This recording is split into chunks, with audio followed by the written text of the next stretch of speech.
Hey everyone, welcome back to the channel. Grab a drink, get comfortable, and let's just settle in for a long one tonight. I've been looking forward to this session all week. Before we dive into the stories, I wanted to quickly say thank you for all the messages while I was away. I know I mentioned in the last video that I'd been feeling a bit under the weather, and man, it really knocked me sideways for a minute there. But I'm back, I'm feeling much better, and I've spent the last few days scouring the depths of the internet to find some of the most insane long-form stories I could possibly find. Tonight is going to be a bit different. We're going for a real marathon session. I've got 4 massive stories lined up for you. These aren't just your quick AITA posts. These are deep dives into people's lives, long-term schemes, and some of the most calculated revenge I've ever come across.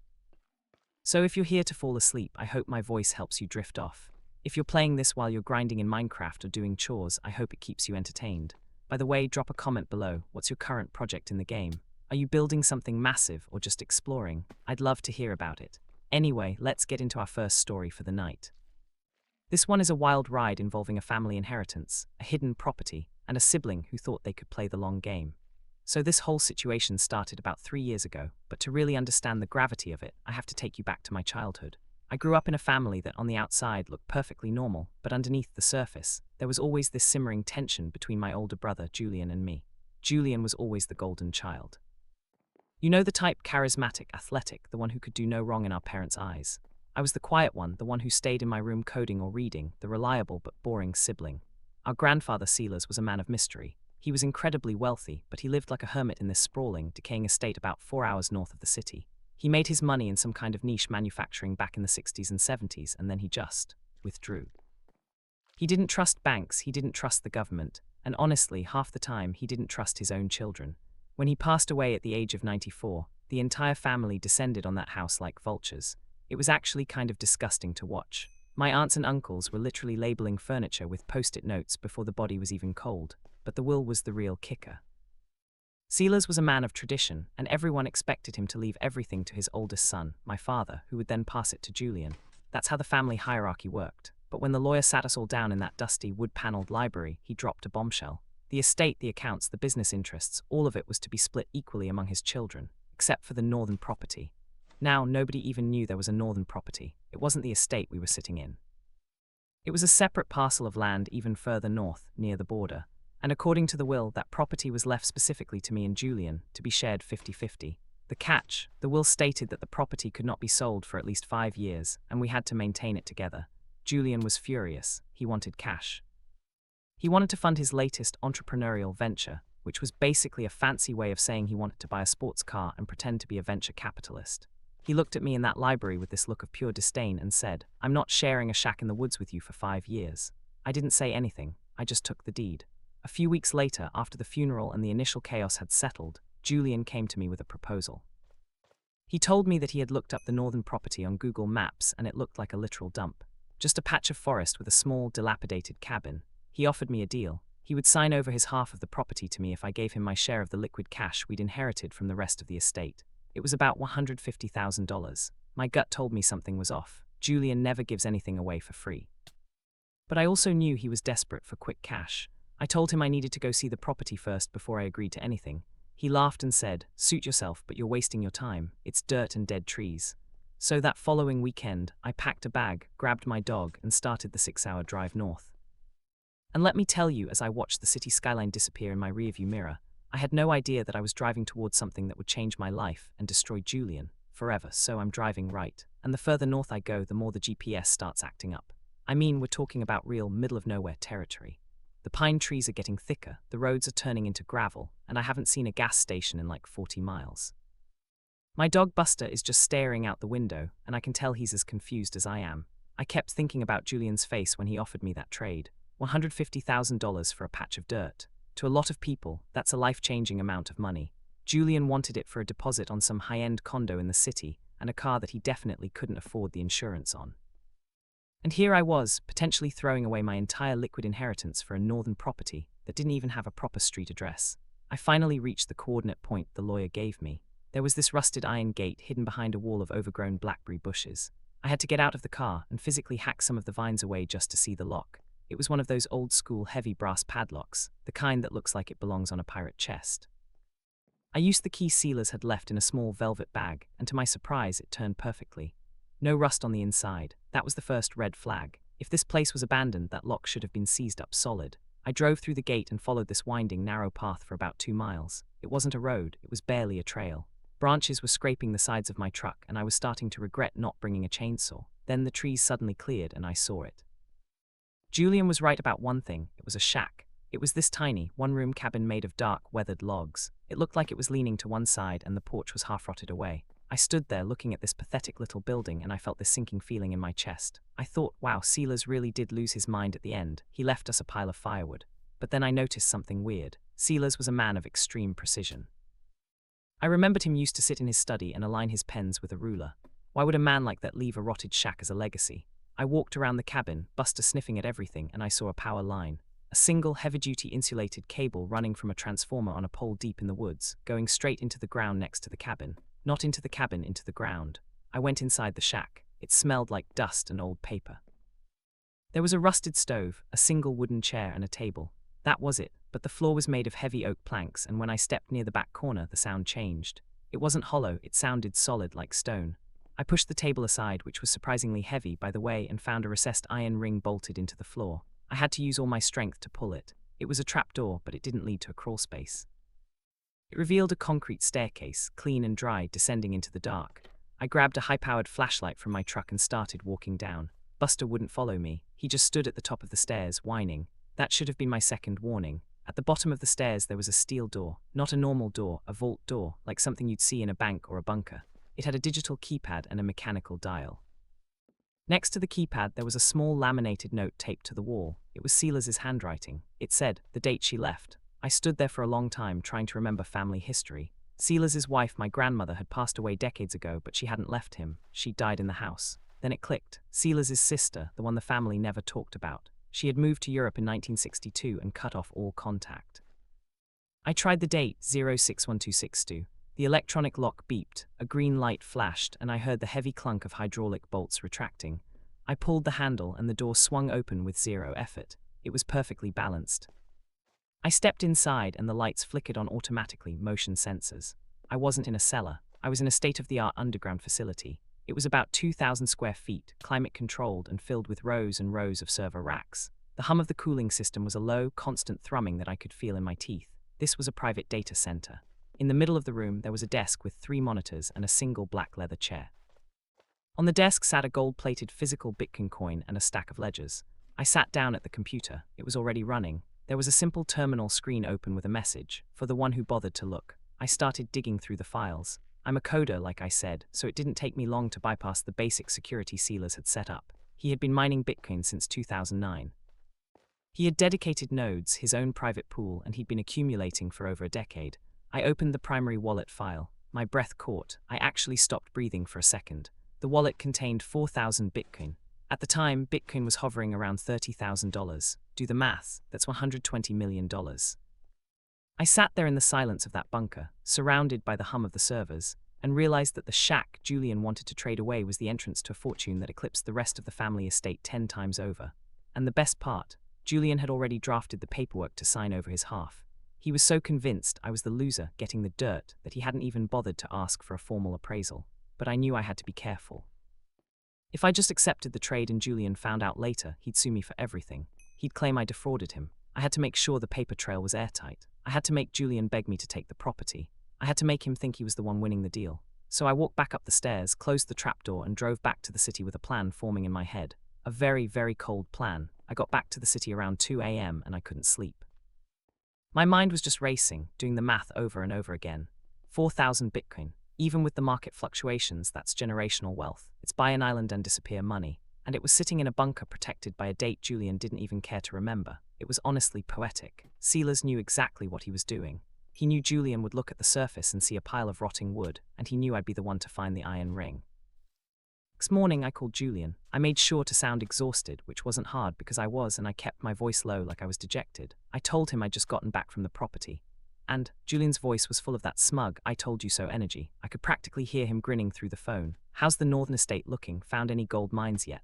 It's a disaster, Julian, I said, letting out a long, heavy sigh. You were right. The cabin is basically a teardown. The roof is caving in, the porch is gone, and the land is it's just thick brush and rocks. It's useless. Honestly, the property taxes are probably going to cost more than the land is worth in a few years.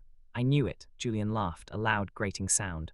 Grandpa really lost it at the end, didn't he? Leaving us a literal liability. So about my offer, you want to give me the $150K and take that headache off my hands? I'm doing you a favor, bro. I'll take the cash, buy into this new development downtown, and you can go play Mountain Man. I don't know, man, I hesitated, playing the part of the reluctant sucker. 150 grand is a lot of money. It's basically my entire liquid share of the inheritance. If I give that to you, I'm broke, and I'm stuck with a cabin that needs 50,000 in repairs just to be livable. But it's private, Julian pushed. He was a natural salesman, especially when he was trying to screw someone over. You love that stuff. No neighbors, no noise. You can go up there, code in the woods, whatever you do. It's your dream, right? And hey, I'll even throw in that old boat Sealers had in storage, the one with the cracked hull, free of charge. I let him sweat for a minute. I told him I needed to talk to a lawyer to make sure the transfer was clean. Julian started getting impatient.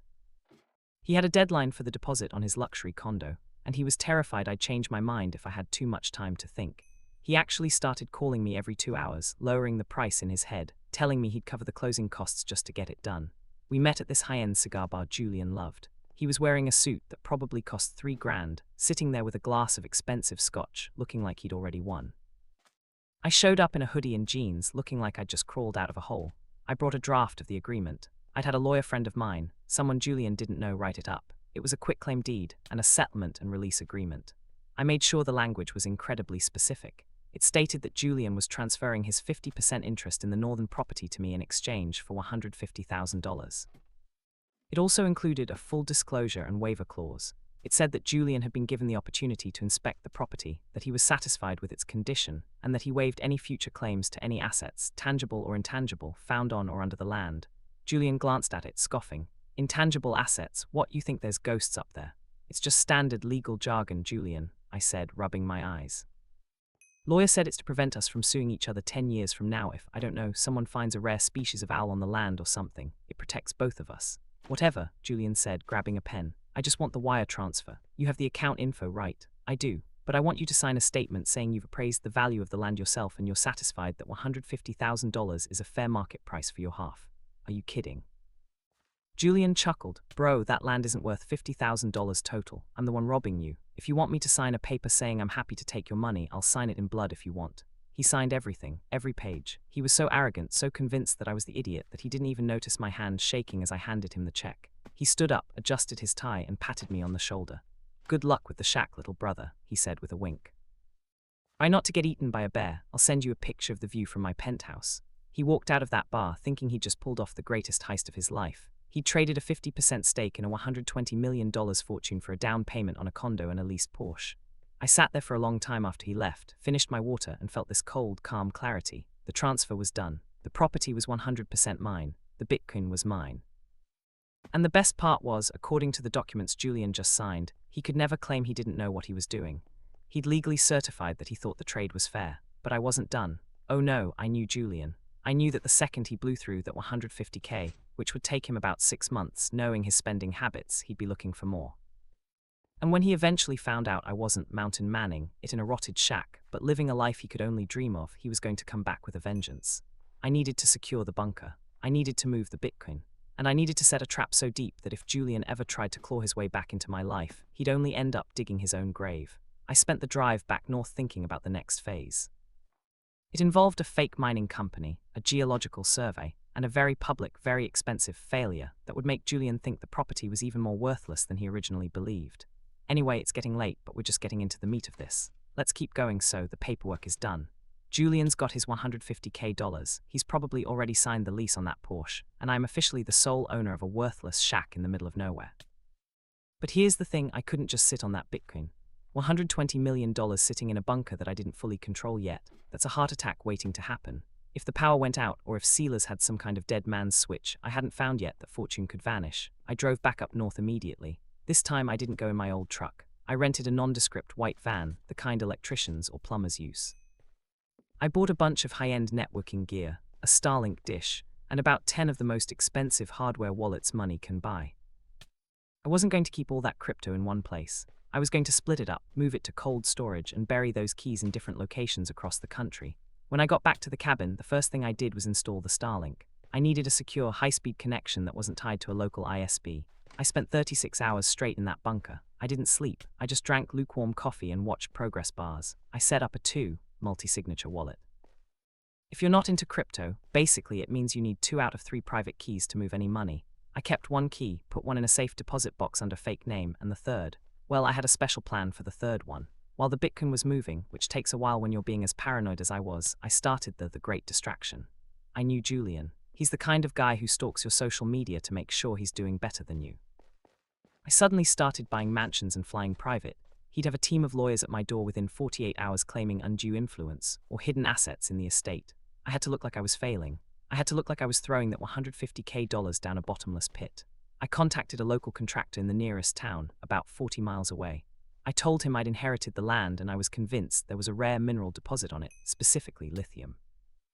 Now lithium is the big thing right now. Everyone wants it for batteries. I told the contractor I wanted to do a large-scale geological survey. I paid him in cash to bring a backhoe and a small drilling rig out to the property. I made sure this was public in the local town records. I wanted people to talk. The crazy city kid who thinks he's going to strike it rich in a swamp. And then I did the most important part. I started leaking my progress to Julian. Not directly, of course. I'd post a picture on Instagram of me covered in mud looking stressed with a caption like, "Everything on the line, hope the core samples come back positive." Julian bit the hook instantly. Within an hour of that post, I got a text from him. "Lithium, seriously, bro, I talked to a geologist friend of mine. That area is all granite and limestone. You're literally digging a hole for your money to die in. Should have kept the $150K." I didn't reply for a day. Then I sent back a one-word text, "We'll see." For the next 3 months, I lived a double life. During the day, I'd be up at the property, watching the contractors dig useless holes and pretending to analyze samples. I'd have them dig right next to the cabin, making it look like I was desperate. I even had them accidentally break a water line just to make it look more chaotic. But at night, I was in the bunker. I had completely overhauled the security. I installed thermal cameras hidden in the trees, motion sensors that would alert my phone if a squirrel so much as breathed near the gate, and a remote wipe command for the servers. I also found something Sealers had hidden in the back of the server racks, a physical ledger. It wasn't just Bitcoin addresses, it was a diary. Sealers had been tracking the family. He had notes on everyone, my dad, my aunts, and especially Julian. He had a whole page dedicated to Julian's incidents. In college, things my parents had paid to keep quiet. Julian had once borrowed $20,000 from Sealers' personal safe when he was 19 and blamed it on the cleaning lady. Sealers knew, he'd always known. There was a note at the bottom of the page in Sealers' shaky, late-life handwriting. "Julian sees the price of everything and the value of nothing. He will sell the sun for a candle. Let him live in the dark." Reading that gave me chills. It was a confirmation. Sealers hadn't just left me the bunker. He'd specifically engineered a test to make sure Julian would exclude himself. By the end of the 3rd month, I officially ended the mining project. I told the contractors to pack up. I made sure to look absolutely devastated. I went to the local diner, sat in a booth where everyone could see me, and just stared at a cup of coffee for 2 hours. The news traveled fast. Julian called me that night, and his voice was dripping with false sympathy. "Hey man, I heard the news. No lithium, huh? That's rough. I guess that $150K is just gone. Man, I feel for you, I really do. Listen, I'm having a party at my new place this weekend. Why don't you come down, get your mind off things? You can see the Porsche, I got it in Guards Red. It's a beast." He was gloating. He wanted me to come to his house so he could parade his success in front of my failure. He wanted to see me broken so he could feel like the superior brother again. "I can't, Julian," I said, my voice cracking perfectly. I'm going to stay up here for a while, try to figure out my next move. I might have to sell the truck." "Ouch," Julian said, sounding like he was trying not to laugh. "Well, if you get desperate, I might be able to give you a job as my assistant.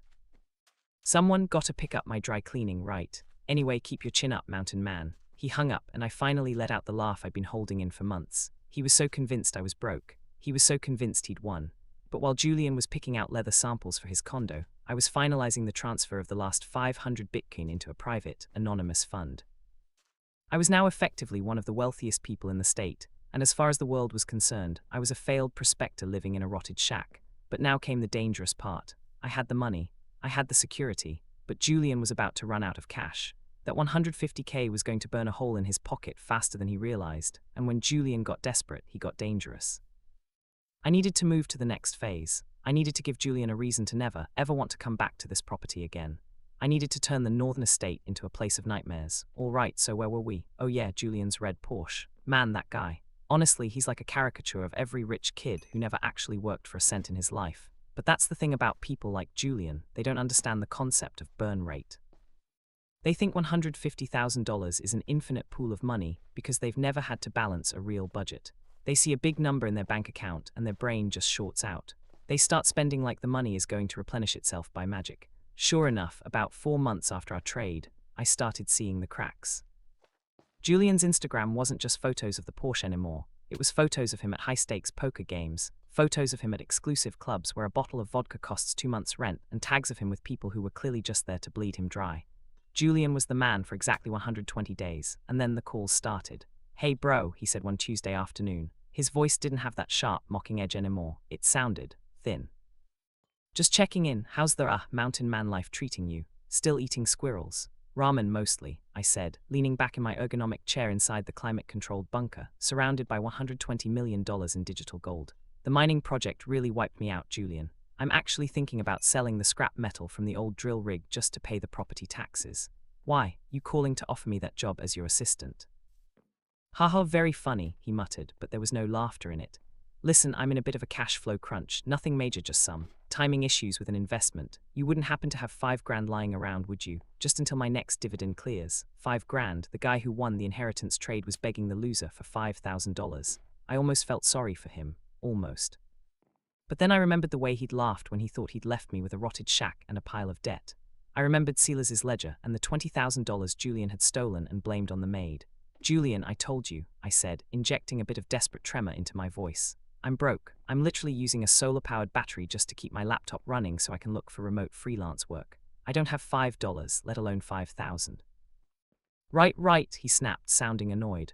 "Whatever, I'll figure it out. Good luck with your holes in the ground." He hung up and I knew the clock was ticking. When Julian ran out of options, he'd remember that he once owned half of this land. He'd start thinking, maybe the kid was lying, maybe there is something up there. I needed to make sure that even if he came up here, he wouldn't want to stay for more than 5 minutes. This is where my tech background really came in handy.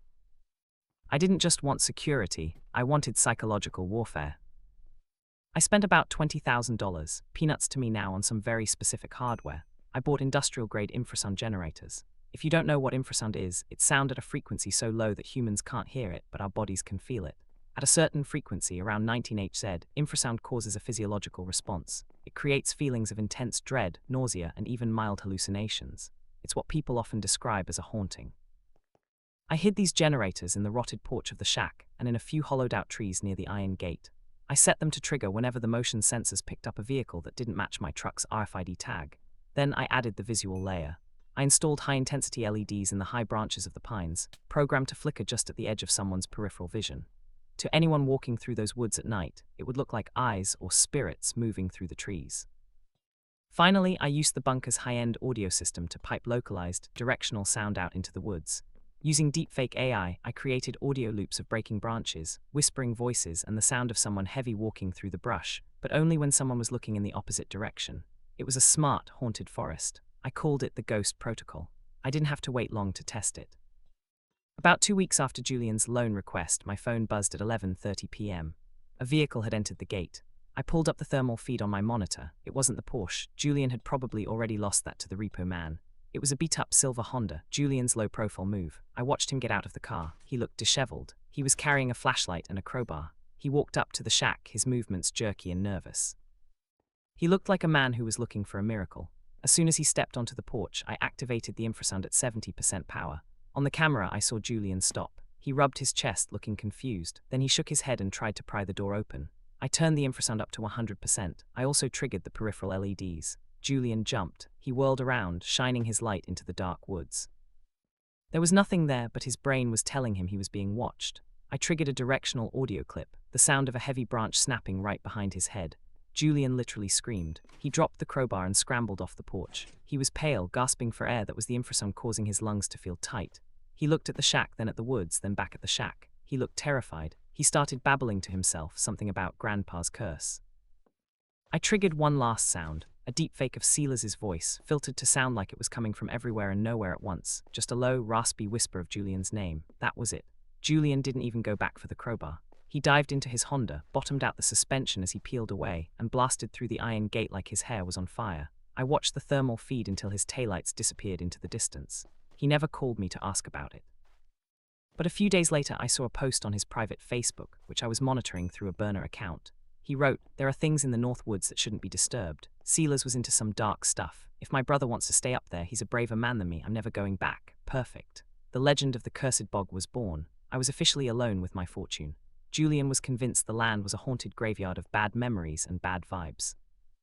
But I couldn't just sit in a bunker forever. The Bitcoin was secure, the property was haunted, and my brother was out of the picture. But $120 million is a lot of weight to carry in secret. I needed to start cleaning the money. I needed a way to move from failed prospector to reclusive tech millionaire without raising a single red flag with the IRS or the rest of my vulture-like family. And that's when I realized that the best way to hide a fortune is to create a masterpiece. I'm going to tell you about the Silicon Forest project and how I turned a rotted shack into the most advanced private residence on the planet, all while everyone thought I was living in a tent. But first, let's take a quick break. Or you know what, let's just push through. We're on a roll. Hey, you guys still with me? This is the part where the story stops being about a lucky find and starts being about a master plan. If you're playing Minecraft right now, you know exactly what I mean. It's like when you finally find that perfect mountain biome and you start carving out your base, but you don't want anyone on the server to know how much diamond you've actually got stored in your chests.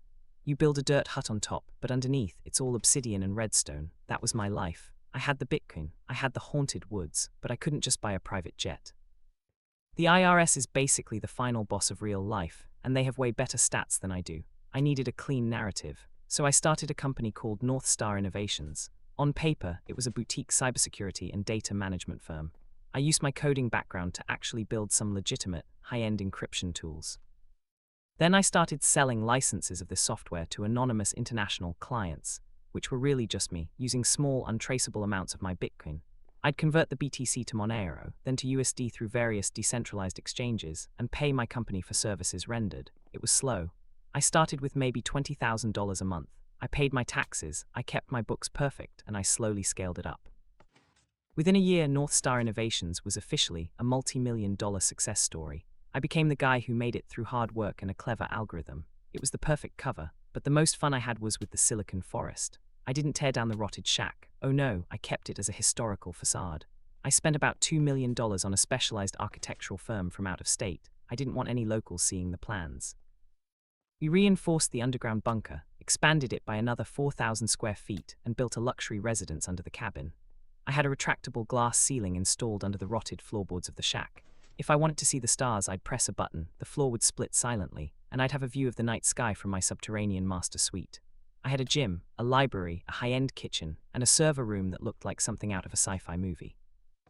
I even had a hidden elevator inside an old, hollowed-out oak tree. To any drone flying over, it was still just a rotted shack in a haunted bog, but inside, it was Iron Man's house. While I was building my kingdom, Julian's life was officially hitting the game over screen.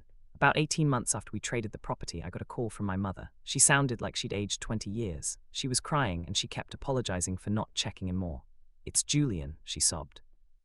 He's lost everything, honey. The Porsche was repossessed last month. He's being sued by his landlord for 6 months of back rent on that condo. And he borrowed money from your father's retirement fund, a lot of money. He told us he was investing in a tech startup, but he was just paying off gambling debts. I sat in my Italian leather chair, looking at a wall of monitors showing the 4K feeds from my Ghost Protocol cameras. I felt a weird mix of emotions. I wasn't happy exactly, but I felt this profound sense of correctness. The universe was finally balancing the books. "He's at home now," my mom continued. "He's sleeping on the couch in his old room. He's a mess. He keeps talking about how he got cheated out of his inheritance. He thinks Sealers hid a second will somewhere. He's obsessed with it." "Mom, I'm sorry to hear that," I said, and I actually meant it for her. She was a victim of Julian's charisma just as much as anyone else. But I told him the mining project failed. I told him I'm broke. I'm literally just doing freelance coding up here to survive. I know, she said, but Julian thinks you're hiding something. He says no one stays in a rotted cabin for 2 years unless there's a reason. He's talking about coming back up there, honey. He says he's going to reinspect the land. Your father and I tried to stop him, but he's desperate. Let him come, I said, my voice cold. But tell him I'm not there. Tell him I'm away on a job interview in the city. And Mom, tell him the hauntings have gotten worse. Tell him the locals won't even go near the gate anymore. I hung up and realized the time for games was over. Julian wasn't just a nuisance anymore. He was a desperate animal. And desperate animals don't care about ghost protocols or infrasound if they think there's a pile of gold at the end of the tunnel. I needed a final solution. Not a violent one, I'm not a monster, but a legal and psychological one that would permanently sever Julian from my life. I started preparing for his arrival. I deactivated the scary stuff. I wanted him to get close. I wanted him to see the shack. I wanted him to feel like he was finally going to find the truth. but I also called my legal team at North Star Innovations. I had them draft a very specific trespass and restraining order based on the documents Julian had signed 2 years ago. I also contacted a private security firm, The Real Deal, former Special Forces guys.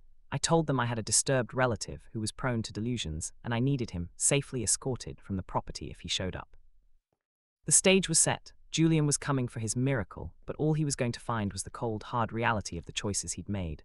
And I was going to be watching the whole thing from 6 feet underground, sipping a glass of wine that cost more than his repossessed Porsche.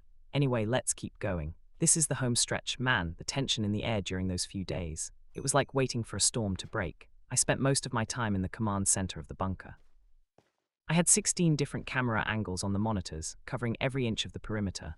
I'd set the sensors to silent alert. No infrasound, no flickering lights, no deepfake voices. I wanted the woods to be deathly quiet. I wanted Julian to feel like he was the only person for 50 miles. I even went up to the surface and staged the shack.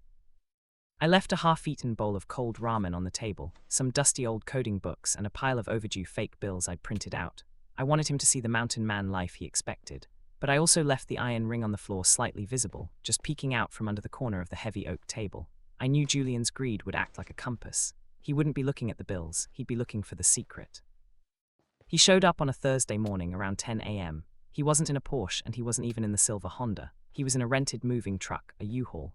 The guy was so confident he was going to find a physical treasure that he'd brought a truck to haul it away. He looked terrible. He'd lost weight, his hair was greasy, and he was wearing a dirty tracksuit. He looked like a man who had nothing left to lose, which is the most dangerous kind of person.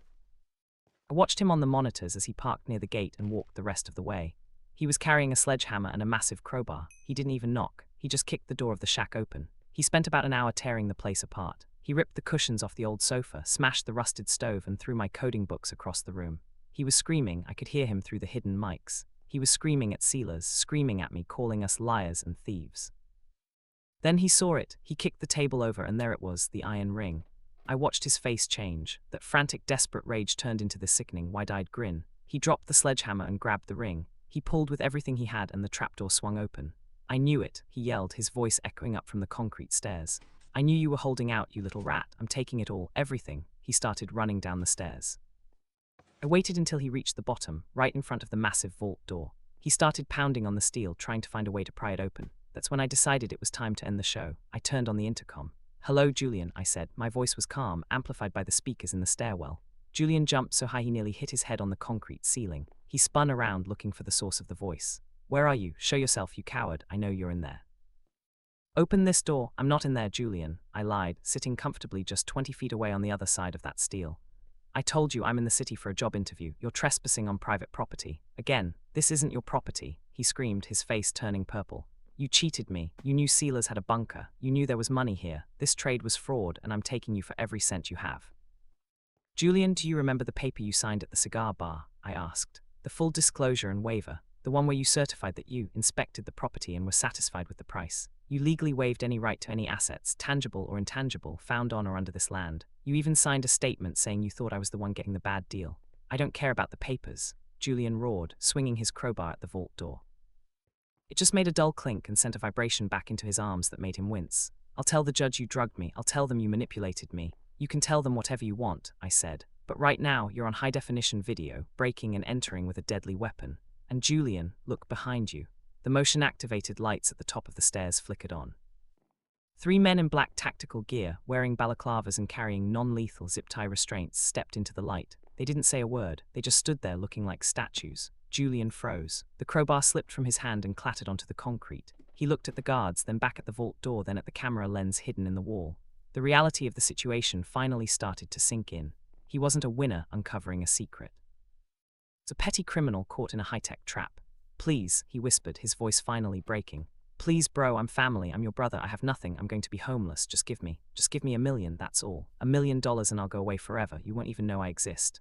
"You already had 150,000, Julian," I said, "and you used it to buy a Porsche and play poker. If I gave you $1 million, you'd be back in a year asking for 10. Sealers knew that. He saw the price of everything and the value of nothing. "Those were his words, Julian. He wrote them about you." Julian slumped against the vault door and started to sob. It was a pathetic, ugly sound. "Escort him to the gate," I told the guards through their earpieces. "If he ever sets foot on this property again, or if he contacts our parents asking for money, we release the footage of this break-in to the police." And tell him that North Star Innovations has officially bought the debt on his repossessed Porsche. If he wants to avoid a secondary lawsuit for the remaining balance, he signs a permanent restraining order and moves out of the state. The guards moved in. They didn't even have to use force. Julian just let them lead him up the stairs like a ghost. He didn't look back. I watched the monitors as they put him in his U-Haul and watched him drive away.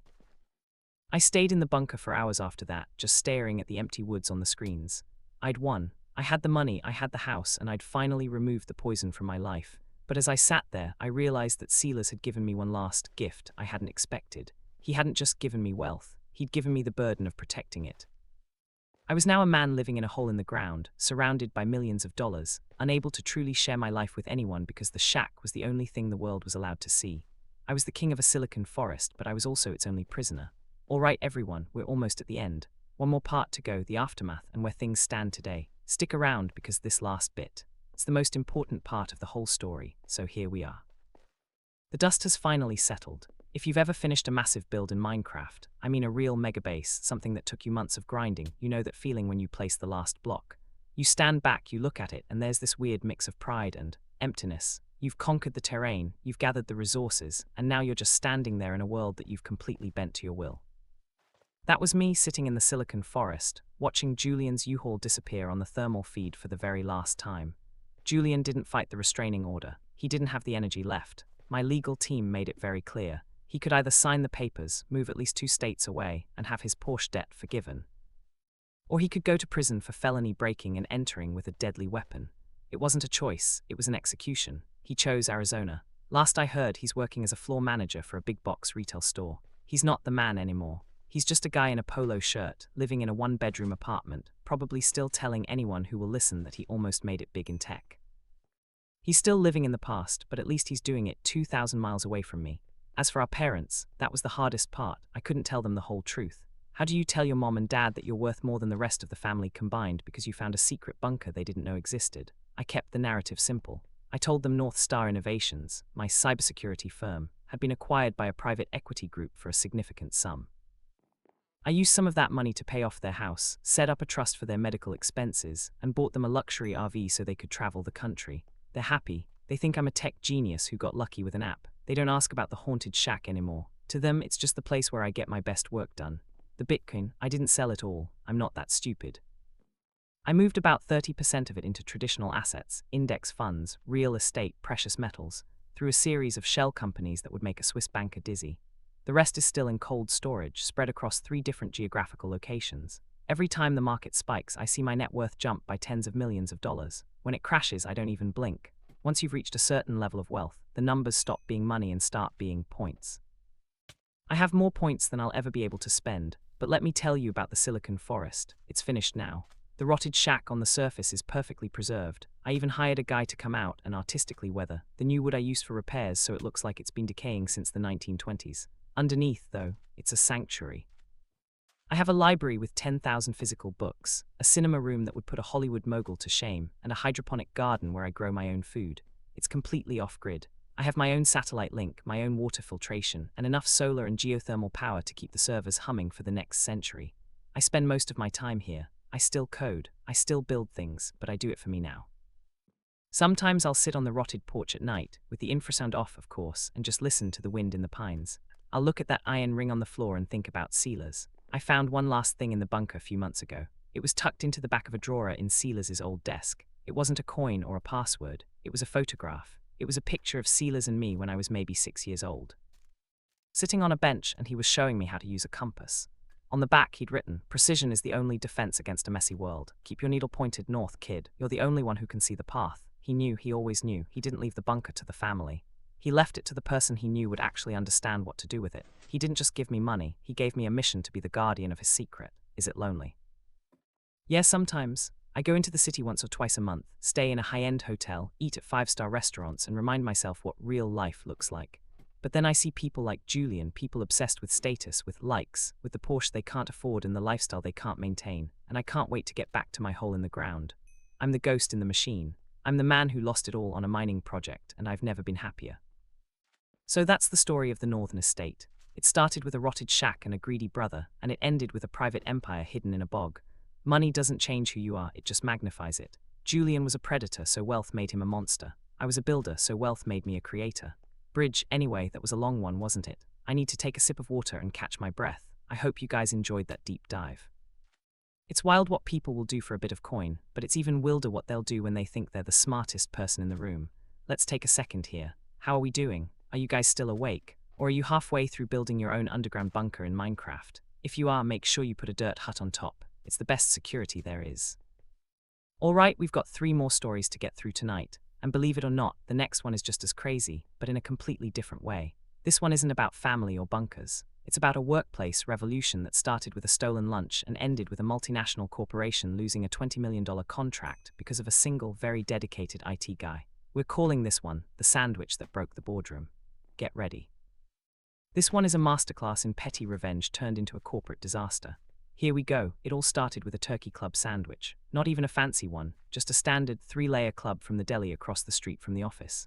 My name is Arthur, and I've been a senior systems architect at a mid-sized logistics firm called GlobalLink for about 8 years. So like I was saying, GlobalLink wasn't exactly a tech company. We were a logistics and freight forwarding firm, which basically means we moved big boxes from point A to point B and handled the mountain of paperwork that comes with crossing international borders. I was the guy who made sure the digital versions of those boxes didn't get lost in the ether. I'm the senior systems architect, which is just a fancy way of saying if the servers go down, the company stops making money, and I'm the one who gets a phone call at 3 in the morning. I'm a creature of habit. I think a lot of IT people are. We deal with so much chaos and fire drills during the day that we crave stability in our personal lives. For me, that stability was my 12:30 p.m. lunch break.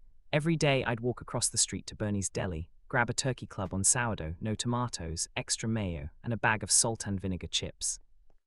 I'd bring it back, put it in the breakroom fridge on the 4th floor, finish up my morning tickets, and then head to the breakroom to eat while reading tech forums. It was my zen time, but about 3 months ago the zen was disturbed. I walked into the breakroom at 12:35 p.m., opened the fridge, and my brown paper bag, clearly marked Arthur/IT in black Sharpie, was gone. Now look, I'm a reasonable guy. I figured maybe someone grabbed it by mistake. There are 100 people on this floor. Maybe another Arthur started working in accounting. I went hungry that day, figuring it was a fluke, but the next day, gone again. The day after that, I found the empty wrapper in the trash can. Someone had eaten my sandwich, enjoyed my salt and vinegar chips, and had the audacity to throw the evidence away in the very room where I was supposed to be eating. I started asking around. I talked to the office manager, Sarah. She's nice, but she's perpetually overwhelmed. She just sighed and said, "Arthur, it's a shared fridge. People are careless. Maybe start bringing a cooler bag and keeping it at your desk." "Sarah," I said, trying to keep my voice level, "I'm a senior architect. I shouldn't have to keep a cooler bag at my desk like I'm in middle school because a grown adult in this office can't stop stealing my turkey club. It's labeled in bold letters." She just shrugged and went back to her spreadsheets. That's when I realized that nobody in management cared about the petty stuff. But to me, it wasn't petty. It was a violation of the social contract. It was a glitch in the system. And as an architect, when I see a glitch, I have to debug it. I decided to use my admin privileges for a little bit of extracurricular investigation. We have security cameras in the hallways and the break rooms, standard liability stuff. I usually don't touch the footage unless HR asks for a slip and fall clip, but this was a matter of departmental security. I pulled up the log for the 4th floor break room from 11:45 a.m. that morning.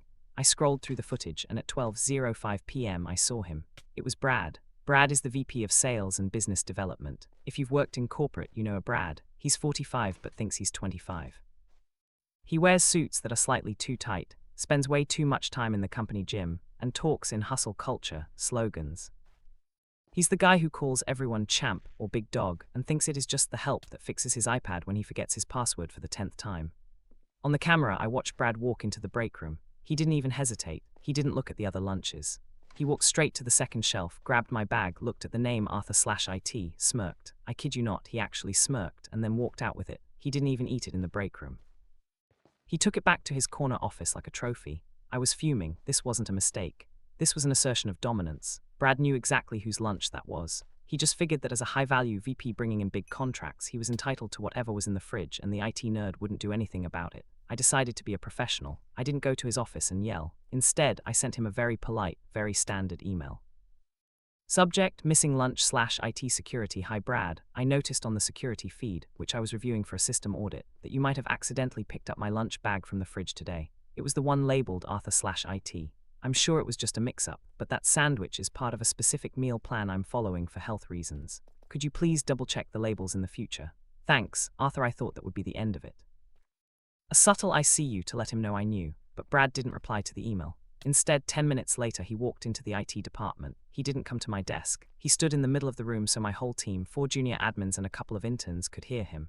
"Hey Artie," he yelled, grinning like a shark. "Got your email, big dog." Listen, I was in a rush between calls with the Pacific Logistics Group. You know how it is, big money waits for no one.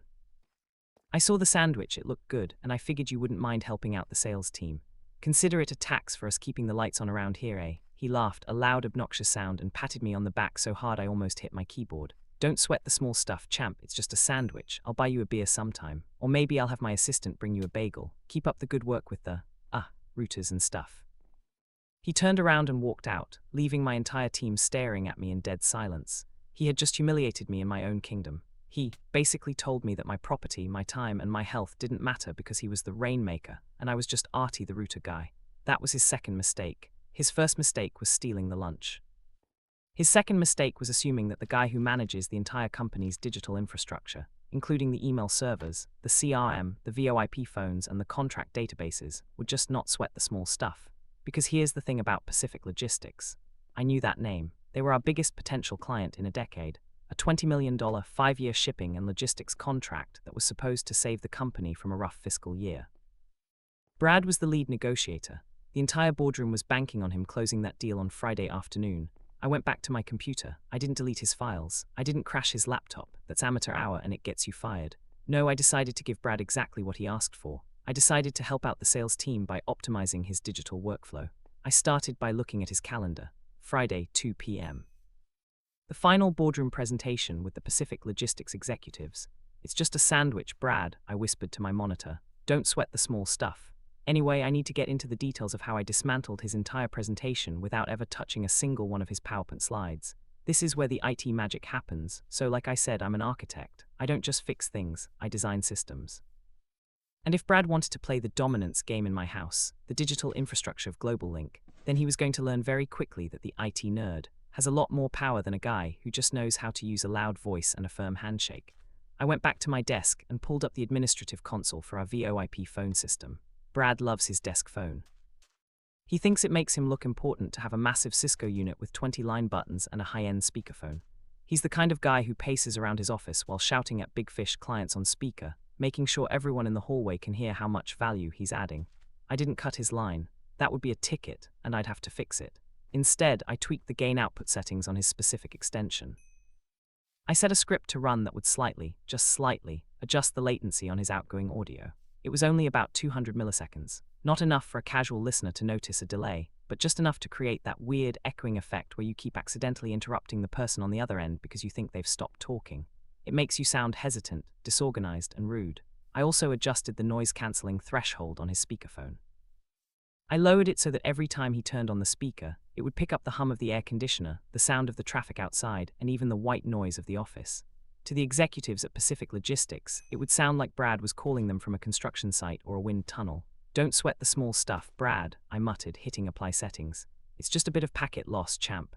Next, I looked at our global text server. This is a tool we use to standardize outgoing emails. It handles things like legal disclaimers, signature formatting, and a basic server-side spell check. I created a special rule for Brad's outgoing mail. Only his, and only for emails addressed to the Pacific Logistics.com domain. I didn't do anything crazy. I didn't change his words to insults. I just added a subtle autocorrect script. Every time Brad typed the word logistics, the server would change it to logistics. Every time he typed strategic, it changed to sarcastic. And my personal favorite, every time he typed partnership, it changed to pardonship. Think about that for a second. Imagine you're a high-level executive at a $20 million shipping firm and you're receiving emails from a VP of sales talking about a sarcastic logistics partnership. It doesn't look like a hack. It looks like Brad is either an idiot or he's being incredibly disrespectful and unprofessional. It creates brand erosion. I watched the mail logs. Brad was firing off emails all day Wednesday and Thursday, priming the pump for the Friday meeting. He didn't notice the changes. Why would he? Most people don't look at their sent folder, and even if they do, the server-side change happens after they hit send. But the real masterpiece was the boardroom itself. On Thursday evening, after everyone had left, I went into the main boardroom. This was where the final presentation was going to happen. Brad had spent weeks on a PowerPoint deck that was supposed to be the most beautiful thing the Pacific guys have ever seen. He'd hired a freelance designer to make it pop. The boardroom has a high-end 4K laser projector and a dedicated presenter PC built into the table. Brad always brings his own laptop and plugs it in via HDMI. He thinks it makes him look tech-savvy to drive the deck from his own machine. I didn't touch his laptop, I wouldn't dream of it, but I did update the firmware on the boardroom projector. And in that update, I included a very specific environmental power save protocol. I programmed the projector to detect the specific color profile of Brad's Pacific Logistics Blue, the exact hex code of the client's logo, and whenever that color covered more than 50% of the screen, the projector would recalibrate its brightness. Basically, every time he showed a slide with the client's branding, the screen would slowly dim over 30 seconds until it was almost black, then flicker back to full brightness when he moved to the next slide. It would look like a hardware fault. It would be incredibly distracting. It would make Brad look like he was presenting in a haunted house. As I was leaving the boardroom, I saw Brad's assistant, a poor kid named Tyler who looked like he hadn't slept in 3 days. He was carrying a stack of executive summary binders for the Friday meeting. "Hey Tyler," I said, putting on my best, helpful IT guy face. "Brad asked me to double-check the digital signatures on the PDF version of those summaries. You want me to take a look before you print the final copies?" "Oh man, Arthur, you're a lifesaver," Tyler said, handing me a thumb drive. Brad is on a warpath. He's been complaining all day that his phone sounds funny and that the clients keep asking him to repeat himself. He's convinced the comms lines are down. "I'll look into the phones, Tyler," I said, taking the drive. "You just go get some coffee. I'll make sure these PDFs are perfect." I went back to my desk. I opened the master PDF for the $20 million proposal. I didn't change the numbers. I didn't change the terms. I just changed the font, not the whole thing. Just the table of contents and the final signature page. I changed them from Helvetica to a font called Comic New. It's a slightly more professional version of Comic Sans. It's almost unnoticeable if you're rushing, but to an executive reading a multi-million-dollar contract, it feels childish. It feels like the proposal was written by a teenager. I saved the files, handed the thumb drive back to Tyler with a wink, and went home. Friday morning came. I walked into the break room at 8:30 a.m. Brad was there, pouring himself a massive cup of coffee. He looked stressed. He looked like he'd been up all night. "Hey Artie," he barked, though the champ energy was a little lower than usual. "Listen, the phone lines are still acting up. I've got the Pacific CEO on the line in 10 minutes. Can you fix it now?" "I'm on it, Brad," I said, taking a slow sip of my own coffee. "I'll run a full diagnostic on your extension right now. Take about an hour to cycle the servers, though." "An hour?" Brad yelled. "I don't have an hour. Just do whatever you have to do. And hey, thanks for helping Tyler with those PDFs. He said you were a lifesaver." "No problem, Brad," I said, smiling. "I just wanted to make sure everything was optimized. By the way, are you going to Bernie's Deli for lunch today?" Brad paused, his hand on the door. He gave me a weird look.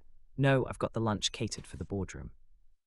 "Why?" "Oh, no reason," I said. "I just noticed you didn't grab my turkey club this morning. I was starting to think you didn't like my taste in sourdough anymore." Brad's eyes narrowed. He looked at me, really looked at me for the first time. For a split second, I think he realized. I think he saw the architect behind the router guy. But then his ego took back over. He scoffed, waved me off, and walked out. "Whatever, Artie, just fix the phones." I went back to my desk and opened the audio game console. I didn't fix the phones. I cycled them, which meant his line was dead for 45 minutes, right through his priming call with the Pacific CEO. The meeting was set for 2 p.m. At 1:45 p.m., I saw the Pacific Logistics team walk into the lobby. 5 guys in grey suits, looking very serious, very wealthy, and very focused. They were led into the boardroom where Brad was waiting with his binders, his Gatsby smile, and his Comic New signature pages.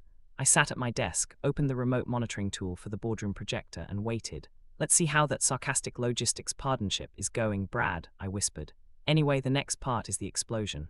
And believe me, it was spectacular, so it's 2:05 p.m. I'm sitting at my desk, leaning back in my chair, staring at the boardroom status monitor. On my left screen, I have the live bandwidth usage for the boardroom's VLAN. On my right screen, I have the remote control console for the 4K projector.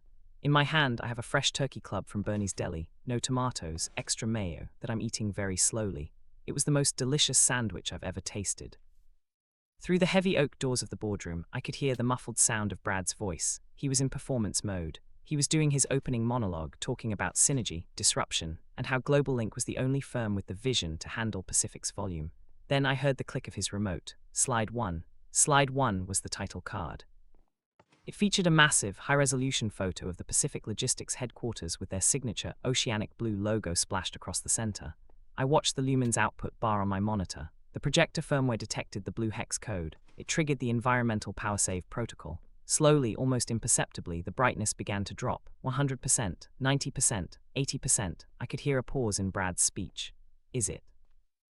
Is it just me, or is the lighting a bit weird in here? Brad's voice came through the wall. Tyler, can you check the blinds? I think we're getting some glare. Blinds are closed, Brad, I heard Tyler whisper. The screen hit 40% brightness. It looked like they were trying to watch a movie through a pair of cheap sunglasses. Anyway, moving on, Brad said, sounding a bit rattled. He clicked to slide 2. Slide 2 was mostly white text on a grey background, the history of success slide. The projector immediately flared back to 100% brightness, practically blinding everyone in the room who had just adjusted their eyes to the dark. Whoa, someone from the Pacific team grunted. This went on for 10 minutes. Every time Brad showed a slide with the client's branding, which was basically every other slide because he's a brand-focused salesman, the room would go into a slow-motion eclipse. When he moved to data charts, it would flash like a strobe light. Then came the video testimonial. Brad had this 3-minute high-production video of our CEO talking about the partnership. He clicked play. The video started, but remember the latency script I applied to the boardroom's audio out. The video was playing at 24 frames per second, but the audio was being buffered and delayed by 200 milliseconds. It was like a badly dubbed martial arts movie. The CEO's lips would move, and then a second later, the sound would come out. The audio is out of sync, Mr. Henderson, the Pacific CEO said. His voice was cold, professional but cold. Brad, we're on a tight schedule. Is your equipment always this temperamental? I am so sorry, Mr. Henderson, Brad stammered. I could hear the sweat in his voice. We just had an IT audit this morning. They must have messed with the codecs. Tyler, go get Arthur, now. I didn't wait for Tyler. I knew the distress call was coming. I waited exactly 30 seconds, then I casually walked toward the boardroom. Tyler almost ran into me in the hallway. He looked like he was about to have a heart attack. Arthur, the projector, the audio, everything is breaking. Stay calm, Tyler, I said, patting him on the shoulder. I'll handle it. I walked into the boardroom. The air was thick with tension. The 5 Pacific executives were sitting there with their arms crossed, looking at their watches.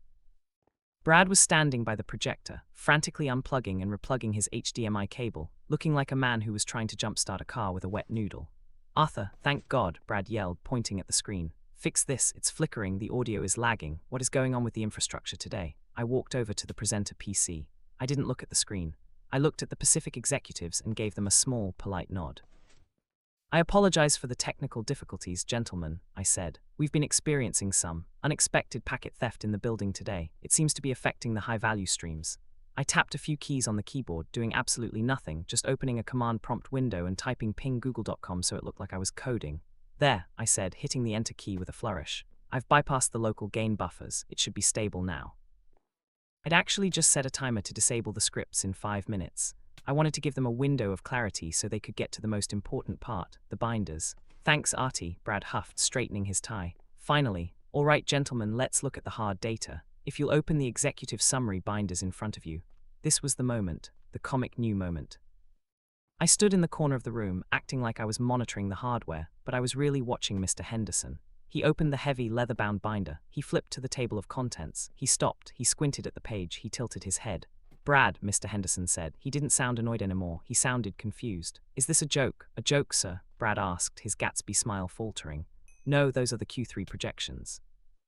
We're looking at a 12% increase in efficiency. I'm not talking about the numbers, Henderson interrupted. He turned the binder around and showed it to Brad. I'm talking about the font. You're asking us to sign a $20 million logistics contract. In Comic Sans. What? Brad leaned over the table. He looked at the page. He looked at the comic new headings. His face went from pale to a deep, vibrating shade of purple.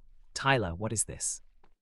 Why did you change the font? I didn't, Tyler squeaked, backing away. I used the template. Arthur checked the signatures for me. He said it was perfect. Brad whirled around to look at me. I just looked back at him with total blank-faced innocence. I checked the digital signatures. Brad, I said. The formatting is usually handled by the sales support team. I assumed the playful aesthetic was part of the new disruption branding you were talking about this morning. The other Pacific executives, a guy who looked like he hadn't smiled since 1994, let out a sharp, dry laugh. A playful aesthetic for a regional shipping contract, the guy said. Very strategic, very sarcastic. At the word sarcastic, Mr. Henderson's eyes narrowed. He reached into his briefcase and pulled out a stack of printed emails, the ones Brad had been sending all week. That reminds me, Brad, Henderson said, tossing the emails onto the table. I've been meaning to ask you about your recent correspondence. You kept referring to our sarcastic logistics partnership. I assumed it was some kind of strange American business slang, or perhaps a very poorly executed attempt at humor, but combined with this, he tapped the comic new font. I'm starting to get the impression that Global Link doesn't take our business very seriously. The room went dead silent. You could have heard a pin drop on the carpet. Brad looked like he was about to have a stroke. He looked at the emails. He saw the word logistics. He saw partnership. There must be a virus, Brad stammered. The servers, the IT department. Artie, explain this. Why do my emails say sarcastic? I stepped forward looking very concerned. Brad, we talked about this, I said, my voice full of helpful gravity. I told you the servers were cycling. If you try to send high-priority negotiations through the mobile relay while the strategic filters are being updated, the AI-correct protocols can get aggressive. I told you it would take an hour. You told me to not sweat the small stuff. I looked at Mr. Henderson. I apologize, sir. Our VP of sales is very fast-paced. Sometimes he prioritizes speed over the small stuff, like spell checking or professional fonts, or lunch. Brad looked at me, and in that moment he knew. He saw the small stuff staring him right in the face. He saw the Turkey Club sandwich ghost coming back to haunt him. Get out, Brad whispered. Excuse me, Mr. Henderson asked, standing up. Not you, Brad yelled, looking at the client. Him, Arthur, get out of this boardroom. Actually, Brad, Mr. Henderson said, closing his binder with a definitive thud. I think we are the ones who are leaving. If GlobalLink can't manage an email server or a printer, I don't see how we can trust you to manage 20,000 shipping containers a month. Henderson stood up. His team stood up with him. We'll be taking the afternoon meeting with your competitors at Midstate Freight. I believe they use Ariel, and I hear their VPs bring their own lunches. They walked out. 5 grey suits walking past me in the hallway, leaving Brad standing in a silent boardroom filled with flickering blue light and Comic Sans binders. Brad didn't move for 3 minutes, then he slowly turned toward me. You, he growled, you just cost this company $20 million. You're done, you're fired. I'll make sure you never work in it again. I'm going to the CEO right now. Go ahead, Brad, I said, leaning against the doorframe.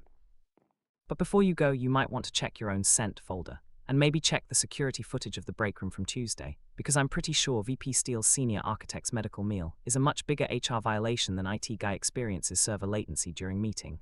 Brad froze. What medical meal? Oh, I said, smiling. Did I forget to mention that Turkey Club you've been taxing every day? It was specially prepared because I have a highly sensitive condition. My doctor's note is already on file with HR. Stealing it isn't just careless, Brad. In this state, it's legally considered endangerment of a colleague with a pre-existing condition. I leaned in closer. Don't sweat the small stuff, big dog. It's just a sandwich, right? Anyway, the fallout of that meeting was a nuclear winter for the sales department. But I'm not done.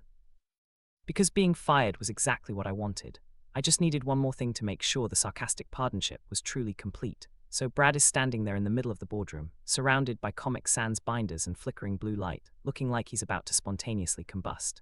He's pointing a shaking finger at me, screaming about how I'm done, how I'll never work in this town again, and how the CEO is going to personally throw me out of the building.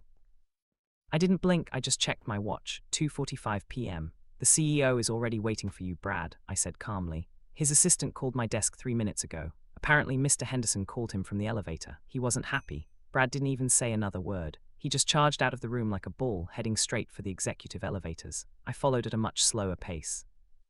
I stopped by the break room first, grabbed a bottle of water, and took a moment to appreciate the silence of the hallway. When I reached the top floor, the mahogany row where the real power lives, I could already hear Brad shouting from behind the heavy oak doors of the CEO's office.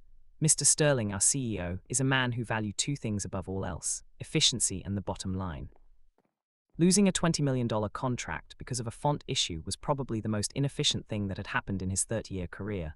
I knocked on the door. Come in, Sterling's voice boomed. It wasn't a happy sound. I walked in. Brad was packing back and forth, his face a terrifying shade of crimson. Sterling was sitting behind his massive desk, his hands steepled, looking at a printed copy of the Comic News signature page.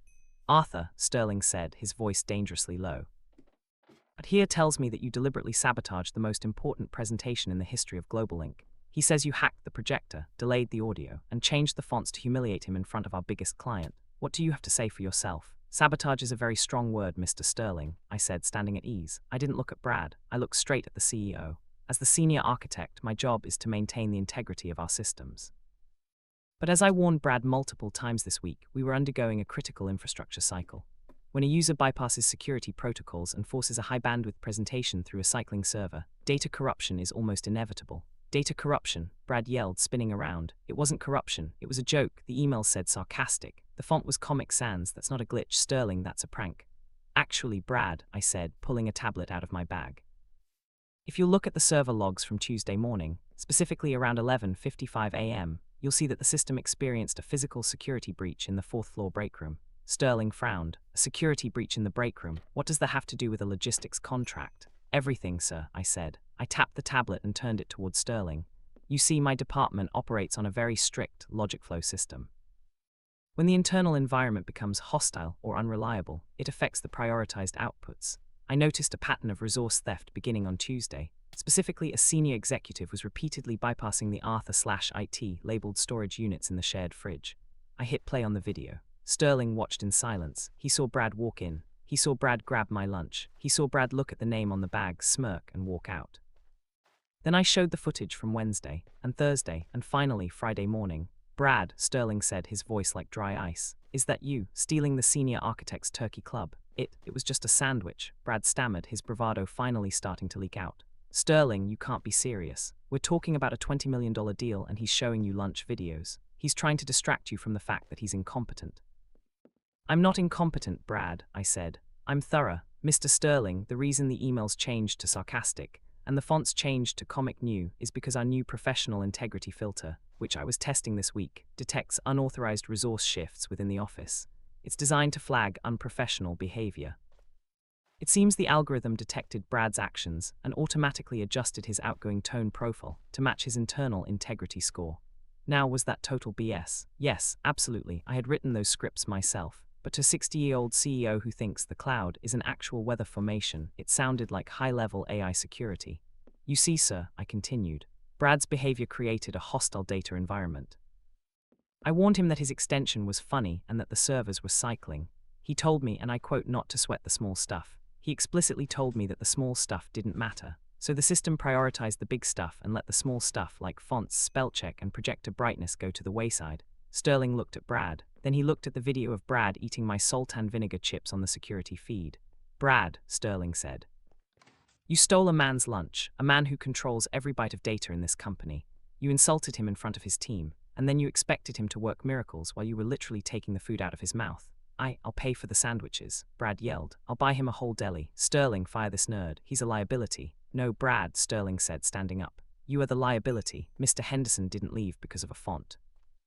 He left because he said our VP of sales seemed disorganized, disrespectful, and unprofessional. He said you couldn't even manage a phone call without echoing, and now I see why. You were too busy taxing the staff to actually check your own work. Sterling turned to me.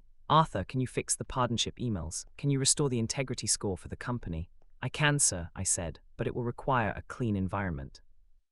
I can't guarantee system stability if there are unauthorized users in the high-value suites.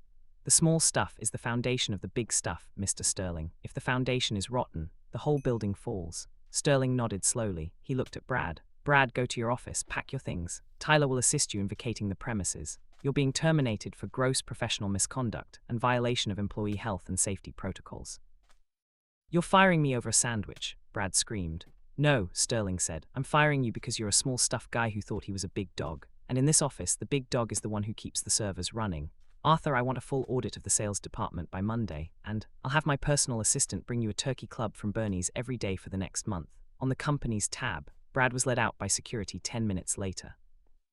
Shouting something about sarcastic logistics all the way to the parking lot. But here's the thing, I wasn't done, because even though Brad was gone, the company was still in trouble. We lost the Pacific contract. Sterling was looking at me like I was a hero, but I knew the books were bleeding. And that's when I realized that the sarcastic partnership wasn't just a prank. It was a bridge. I had one more call to make, a call to a certain Mr. Henderson. Anyway, let's keep going. We're getting to the part where the router guy becomes the kingmaker.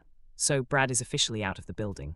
I watched from my office window as he carried a cardboard box to his car, which by the way was a flashy BMW that he definitely couldn't afford without his quarterly bonuses. Security was standing right behind him, making sure he didn't try to liberate any company hardware on his way out. He looked smaller. Without the expensive suit and the loud voice, he just looked like a middle-aged guy who had lost a fight with a sandwich. Mr. Sterling, our CEO, was back in his office, probably drinking something very expensive and staring at the Pacific Logistics file like it was a tombstone. The mood in the office was strange. Half the staff was terrified, thinking a Terminator algorithm was going to fire them for not washing their coffee mugs, and the other half was secretly cheering because everyone hated Brad. But I knew the reality. Global Inc. was in trouble. Losing a $20 million contract meant layoffs. It meant my team's budget would be slashed. It meant the junior admins I'd spent 2 years training would be the first ones out the door. I'm an architect. I don't just tear things down, I build. And if I dismantled the old, rotten structure of our sales department, I had a responsibility to put something better in its place.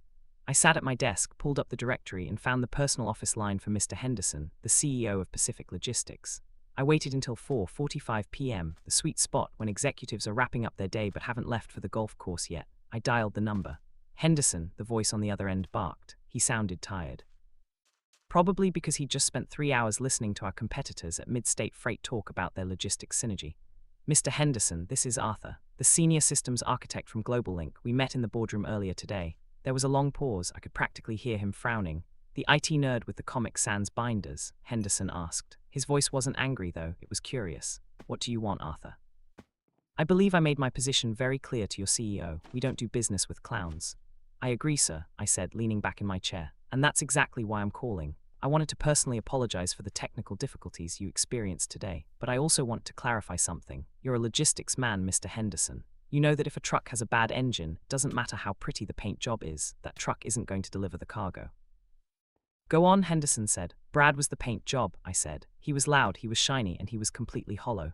The glitches you saw today, the flickering screen, the echoing audio, the sarcastic emails, those weren't accidents, they were diagnostic flags. I've spent 8 years building the most reliable digital infrastructure in the region. I wasn't going to let a paint job guy sell you a broken engine.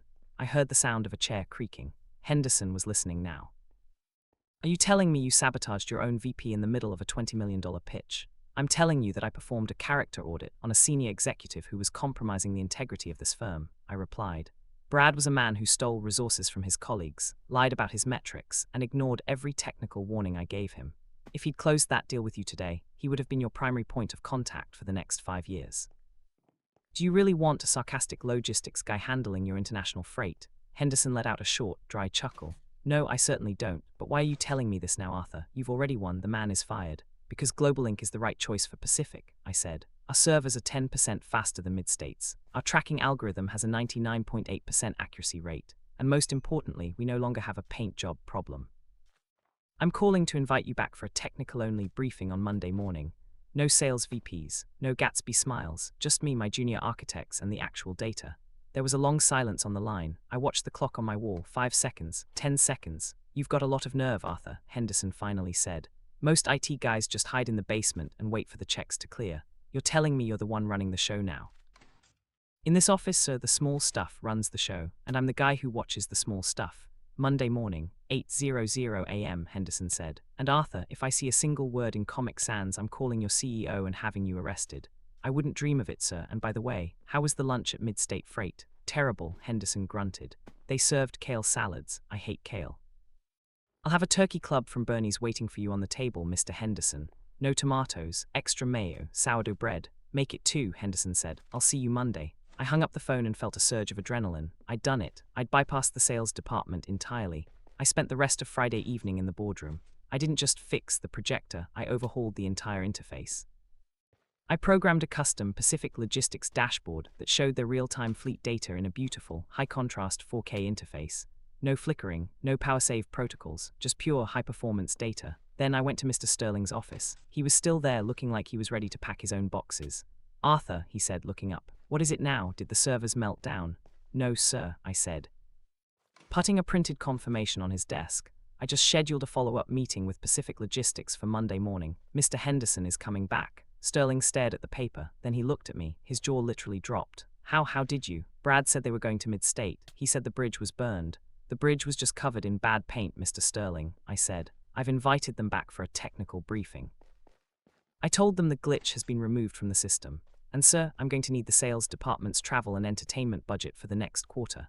I'm promoting Tyler to technical account manager, and we're going to run this contract through the architecture department. Sterling sat back in his chair. He looked at me for a long time. Then he started to laugh, a deep, genuine laugh that I hadn't heard in years. Arthur, you're a terrifying human being. You know that, right? You destroyed a man over Turkey Club and then stole his client. I didn't destroy him, sir, I said. I just optimized his exit. And as for the client, I'm just making sure they get the value they were promised. Monday morning, Sterling said, nodding. I'll be there, but I'm letting you lead the meeting. I'm just going to sit in the corner and eat my sandwich. Everything was set, but I had one more debugging session to perform. Because while Brad was gone, he still had access to his personal LinkedIn and a few industry contacts. I knew he was going to try to trash my reputation. He was going to tell everyone that I was a rogue IT guy who sabotages his own company. I needed to make sure Brad's brand was permanently adjusted. Anyway, let's keep going. This is where we finalized the partnership. Monday morning, 7:45 a.m., I was in the boardroom. If you've ever played a game where you spend hours, days, even setting up the perfect base, making sure every turret is aimed, every wall is reinforced, and every trap is primed, that was me. I wasn't just presenting. I was executing a masterpiece of architectural precision. On the massive mahogany table sat 10 Bernie's Special Turkey Club sandwiches. No tomatoes, extra mayo, sourdough. I'd spent $400 of the sales department's emergency fund on the catering. I also had high-end artisanal salt and vinegar chips in glass bowls. It smelled like victory. At exactly 8:00 a.m. the elevator chimed. Mr. Henderson and his 4 associates walked in. They didn't look like they were there to be sold. They looked like they were there to be convinced not to sue us for wasting their time. Mr. Sterling, our CEO, was already sitting in the corner. He looked like he'd aged 5 years over the weekend, but he had a Bernie's sandwich in front of him and he looked ready to listen. Arthur, Henderson said, nodding curtly. He looked at the table. He looked at the sandwiches. He looked at the salt and vinegar chips. A small, almost invisible smile twitched at the corner of his mouth. You remembered the sourdough. The small stuff matters, Mr. Henderson, I said, gesturing for them to sit. Please eat. This isn't a sales pitch. It's a technical briefing. I'm going to show you exactly how your data moves through our systems. I clicked my remote. There was no flickering, no dimming, no lagging audio. I'd spent all weekend writing a custom API wrapper for the Pacific Logistics fleet. On the 4K screen, a beautiful real-time map of their entire global operation appeared. It was clean, it was intuitive, and most importantly, it was using Arial and Roboto fonts, zero Comic Sans. As of 6:00 a.m. this morning, I said, my voice steady and professional, I've integrated your primary API with our Logicflow servers. What you're seeing is a live simulation of how GlobalLink will optimize your route efficiency by 14% over the next fiscal year. This isn't a partnership, gentlemen, it's a synchronized infrastructure. Henderson stopped chewing. He leaned forward, looking at the screen. Wait, he said. Are those our actual port latency numbers in Singapore? Midstate Freight told us those numbers were unavailable in real time. Midstate uses a legacy batch processing system, I said, feeling that deep satisfaction only a programmer gets when they've outperformed the competition. They pull data every 6 hours. We pull it every 6 seconds. We don't guess where your cargo is, Myeru know where it is, because we don't sweat the small stuff. We master it. For the next 45 minutes, I didn't talk about synergy or disruption. I talked about latency, packet header optimization, and redundant server arrays. I showed them how our system handles character audits, which I redefined for them as automated error checking for data integrity. I could see the shift in the room. The grey suits weren't looking at their watches anymore. They were looking at the data. They were asking real questions, and I was giving them real technical answers. Mr. Sterling, sitting in the back, looked like he was witnessing a miracle. He realized that for 8 years, he'd been paying Brad $500,000 a year to sell a product that the IT nerd could explain better in 10 minutes with a sandwich. But then, right as I was about to wrap up, Henderson's tablet chimed. He frowned and looked down at the screen. Arthur, Henderson said, his voice turning cold again. I just received a very interesting message on LinkedIn. It's from a Brad Miller. He claims he was fired because he uncovered a massive security fraud within your department. He says you've been manipulating the system to show fake metrics to clients. He's warning me that GlobalLink is a digital house of cards waiting to collapse. Sterling dropped his sandwich. His face went white. I can explain, Sterling started to stammer. It's all right, Mr. Sterling, I said, holding up a hand. I didn't look worried. I looked expectant. I was wondering when the legacy noise would try to interfere.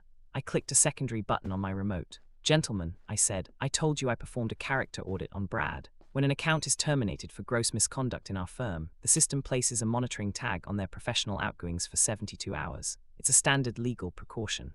I pulled up a new window on the big screen. It was a live log of Brad's LinkedIn activity.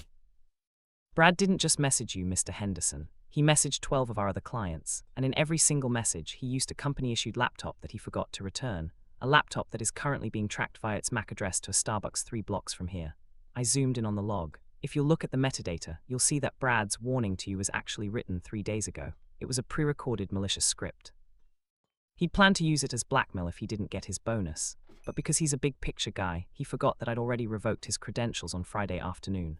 I looked Henderson in the eye. The message you just received wasn't sent by Brad. It was released by a dead man's switch he'd set up. And because he's technologically illiterate, he didn't realize that the integrity filter I mentioned on Friday was already scrubbing his character profile.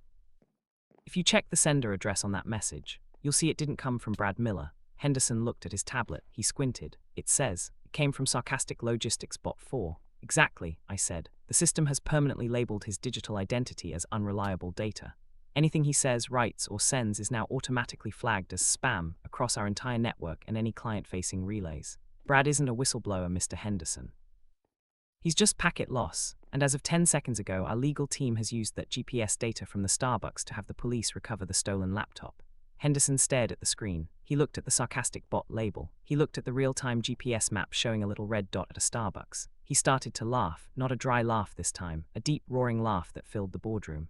You optimized his digital ghost, Henderson shouted, slapping the table. Turned your own VP into a spam bot. In it, sir, we call that garbage collection, I said. Henderson stood up. He walked over to me, bypassed Mr. Sterling entirely, and held out his hand. Arthur, I don't care about GlobalLink's vision. I care about GlobalLink's architect. I want this contract signed by noon, but I want a technical oversight clause. I want every quarterly report to come directly from your desk. No sales, no VPs, just the architect. I can handle that, sir, I said, shaking his hand. As long as the budget for Bernie's Deli is included in the maintenance fees. Consider it done, Henderson said. They left 15 minutes later, headed to our legal department to finalize the $20 million deal. Mr. Sterling stayed in the boardroom. He was staring at the leftover sandwiches like they were religious relics. Arthur, Sterling said, his voice shaky. You just saved this company. You know that, right? And you did it by turning a man into a sarcastic bot. I just master the small stuff, sir, I said, packing up my laptop. By the way, I'm taking the rest of the day off. I've got a doctor's appointment. A doctor's appointment? Sterling asked. Are you okay? Oh, I'm fine, I said, grinning. I just need to get a new prescription. Apparently my sensitivity to disrespect has reached an all-time high, and I need to make sure I have enough 0F******s to get through the next quarter. I walked out of the boardroom, through the IT department where my team was already cheering, and straight to the elevator. I didn't look at Brad's old office. It was already being cleaned out, but as I reached the lobby I saw him. Brad was standing outside the Starbucks handcuffed while two police officers pulled a GlobalLink laptop out of his bag. He looked pathetic. He saw me walking toward my car. He started screaming something about it was just a sandwich. And you ruined my life. I didn't say a word. I just reached into my bag, pulled out a bag of salt and vinegar chips, took a loud, crunchy bite, and gave him a champ thumbs up as I drove away. And that, my friends, is the story of how a Turkey Club sandwich broke a boardroom and built a career. Brad learned the hard way that when you're dealing with the guy who builds the world you live in, you probably shouldn't steal his sourdough. I'm Arthur, the architect of my own destiny, and I've got 2 more stories for you tonight. I need to take a quick break, but stay tuned. The next one is about a Karen who tried to sue a HOA over a disturbed lawn and ended up losing her own house to a group of very dedicated, very angry gardeners. We're calling this one The Grass is Greener on the Legal Side. Don't go anywhere. I'll be back in 5. All right, everyone, I'm back. Hope you're still cozy. I saw a comment while I was on break asking if the sandwich story was real. Man, in the corporate world, truth is always stranger than fiction. I've seen people lose 6-figure jobs over stolen staplers. But hey, that's why we're here, right? To listen to the chaos while we build our own peaceful little worlds in the game. Speaking of building, this next story hits close to home for anyone who's ever tried to have a nice yard while living under the thumb of a homeowners association. If you think a boss stealing your lunch is bad, wait until you meet a neighbor who thinks they own the actual dirt under your feet. My name is Mark. About 3 years ago, my wife, Alina, and I finally saved up enough to move out of our cramped apartment in the city and buy a house in a suburb called The Meadows. It was supposed to be our dream home, a quiet cul-de-sac, plenty of trees, and a backyard big enough for a real garden. I'm a landscape designer by trade, so for me a yard isn't just grass, it's a canvas. I wanted to build a sustainable native plant sanctuary. No chemical fertilizers, no boring monoculture grass, just a beautiful, thriving ecosystem for bees, butterflies, and local birds. The Meadows was governed by an HOA. Now, I'd heard the horror stories, but I read the bylaws before we signed. They seemed standard. No purple houses, no broken cars on the lawn, keep the weeds under control. I figured as a professional I could work within those limits, but I didn't account for Brenda. Brenda was the HOA president. She lived 3 houses down and she treated the neighborhood like her personal kingdom. Brenda didn't just like lawns, she was obsessed with them. Her yard looked like a plastic putting green, perfectly flat, unnaturally green, and so saturated with pesticides that I'm pretty sure a single ant would melt if it tried to cross the sidewalk. The trouble started about a month after we moved in. I began converting my front yard into a native pollinator meadow. I was replacing the thirsty, dying Kentucky bluegrass with things like purple coneflower, milkweed, and native grasses that grow in beautiful flowing clumps. It was mid-spring, and it was starting to look incredible. On a Saturday morning, I was out there with a spade, transplanting some black-eyed Susans, when I felt a shadow fall over me. I looked up and there was Brenda. She was wearing a visor, a white polo shirt, and she was holding a wooden yardstick like it was a scepter. "Good morning," I said, wiping sweat from my forehead. "Beautiful day for gardening, isn't it?" Brenda didn't smile. She didn't even look at me. She was staring at my coneflowers with a look of pure, unadulterated disgust. "What is this?" she asked, her voice trembling with indignation. It's a native pollinator garden, I explained. It's great for the local ecosystem. It uses 90% less water than grass, and once it fills in, it'll be a sea of color. It's a weed patch, Brenda snapped. She took her yardstick and jammed it into the ground next to a clump of native grass. This clump is currently 7 inches high. The HOA bylaws, Section 4, Paragraph B, clearly state that turf grass shall not exceed a height of 4 inches. You are in violation, Mark. Brenda, this isn't turf grass, I said, trying to stay polite. These are ornamental native grasses. They're part of a landscaped bed. The 4-inch rule applies to the lawn area, not the garden beds. A garden bed requires a border and mulch, she countered, pointing her yardstick at me. Right now, your whole front yard looks like an abandoned lot. It's affecting the property values of the entire cul-de-sac. My sister-in-law is a realtor, and she says wild yards are a red flag for buyers. I want this mowed by Monday, or the fines start. I'm not mowing it, Brenda. It's a designed landscape. I have the blueprints right here. She didn't even look at the papers I held out. She just turned on her heel and marched away. Monday, Mark, 4 inches, or you'll wish you stayed in the city. I went back to my spade, but the mood was ruined. I knew this wasn't going to be a simple misunderstanding. Brenda wasn't looking for neatness. She was looking for conformity. On Monday morning, I didn't mow. Instead, I went to the HOA office and filed my official landscaping plan, which I'd signed and sealed as a licensed professional. I figured that would be the end of it. The board would see that it was a planned, professional installation, and they'd tell Brenda to calm down. I was wrong. By Tuesday afternoon, I had my first notice of violation tucked into my front door. $50 for failure to maintain turf grass. By Thursday, I had another one. $100 for unapproved landscaping modifications. And on Friday, the real blow came. I got home from work to find a bright orange sticker on my mailbox. It was a notice of lien intent. Brenda had convinced the board that my weed patch was an emergency health hazard, claiming it attracted vermin and dangerous insects, and they were threatening to put a lien on my house if I didn't remediate the nuisance within 7 days. I sat on my porch looking at my beautiful, half-finished meadow, and I felt a simmering heat in my chest. I looked down the street at Brenda's house. She was out there with a pair of scissors, literally scissors, trimming the edge of her lawn where it met the sidewalk. She looked up, saw me watching her, and gave me a smug, triumphant little wave. "Don't sweat the small stuff, Mark," she shouted. "Just mow the grass." She had no idea. She thought I was just a nature guy who didn't want to do yard work. She didn't realize that as a landscape designer, I don't just know how to grow things. I know the legal definitions of every square inch of a property. I know about setbacks, easements, drainage rights, and something called adverse possession. And most importantly, I had a copy of the original 1970s land survey for this entire subdivision. I went inside, opened my laptop, and started digging. If Brenda wanted to play property value police, then I was going to give her a full-scale inspection.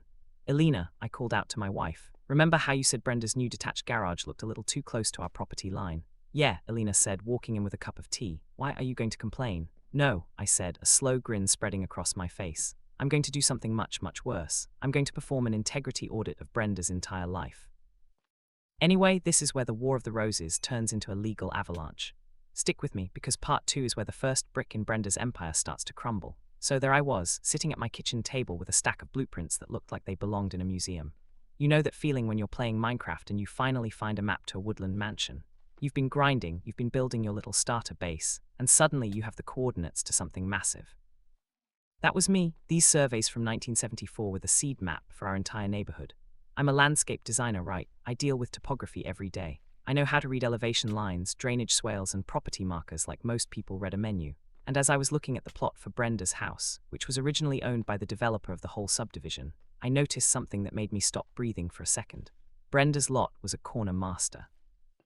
In the original plans, her property was designated as a drainage catchment zone. Because her house sits at the lowest point of the cul-de-sac, the city had mandated a 10-foot wide no-build easement along the entire back and side of her property.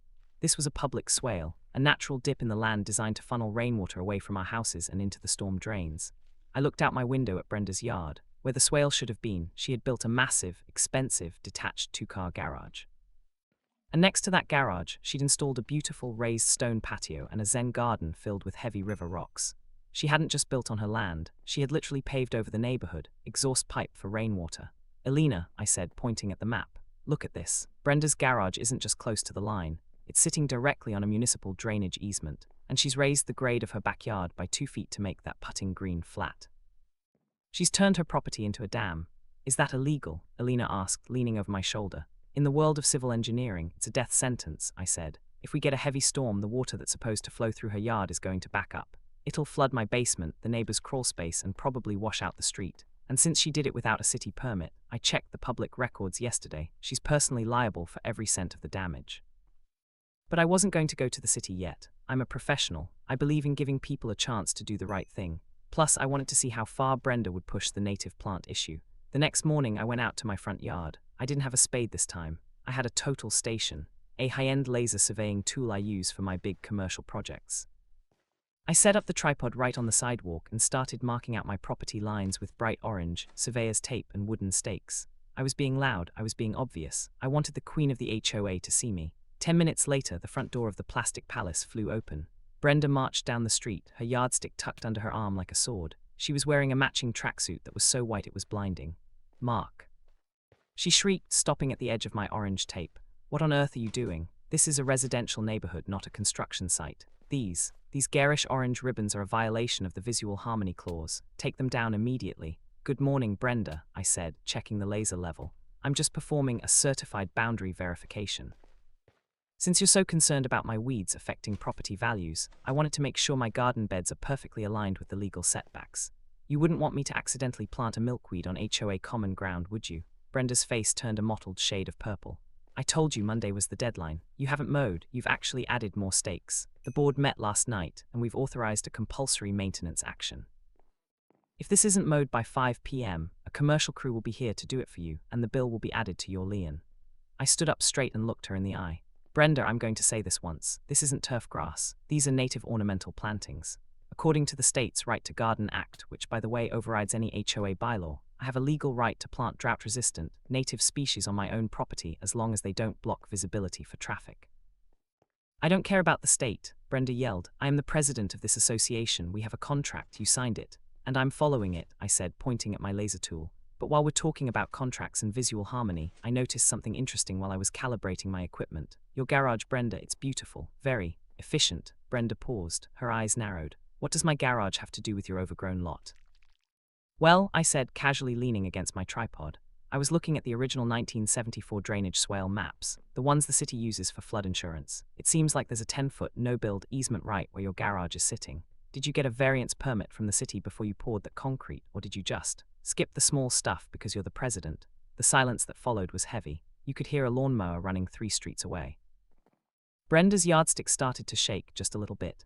That garage was approved by the board 5 years ago," she stammered. Her voice had lost its sharp, shrieking edge. "It's perfectly legal. The HOA board can't approve a violation of a city drainage easement." "Brenda," I said, my voice dropping to a calm architectural tone, "only the city council can do that, and I checked the public variance registry this morning. There's nothing on file for your address. Not for the garage, not for the stone patio, and certainly not for the 2 feet of fill dirt you used to level your lawn." I took a step toward the orange tape. "If that commercial crew shows up to mow my meadow, Brenda, I'm going to call the city engineer. I'll ask him to come out for a site integrity inspection. I'm sure he'd love to see how you've turned a public flood control swale into a private Zen garden. I wonder how the rest of the neighbors will feel when their flood insurance premiums triple because of your visual harmony." Brenda stared at me. She looked at the laser level. She looked at the bright orange tape that was currently marking the exact spot where her empire was built on a lie. "You wouldn't," she whispered. "I'm a designer, Brenda," I said, smiling. "I hate it when things aren't built to code. It really disturbs my zen." She didn't say another word. She turned around and walked back to her house, but she wasn't marching this time. She was walking slowly, like she was trying to calculate the cost of a demolition crew. I went back to my stakes. I thought I'd won. I thought the mowing threat was over. But Brenda wasn't a queen because she played fair. She was a queen because she was willing to burn the whole kingdom down to stay on the throne. 2 hours later, while I was inside eating lunch with Alina, we heard a loud industrial roar from the front yard. I ran to the window. There was a massive zero-turn commercial mower sitting on my sidewalk. 2 guys in orange vests were getting off a truck. And standing right behind them, pointing a shaking finger at my purple coneflowers, was Brenda. "Mow it," she was screaming over the sound of the engine. "Mow it all. I'll handle the city. I'll handle the fines. I want this trash gone now."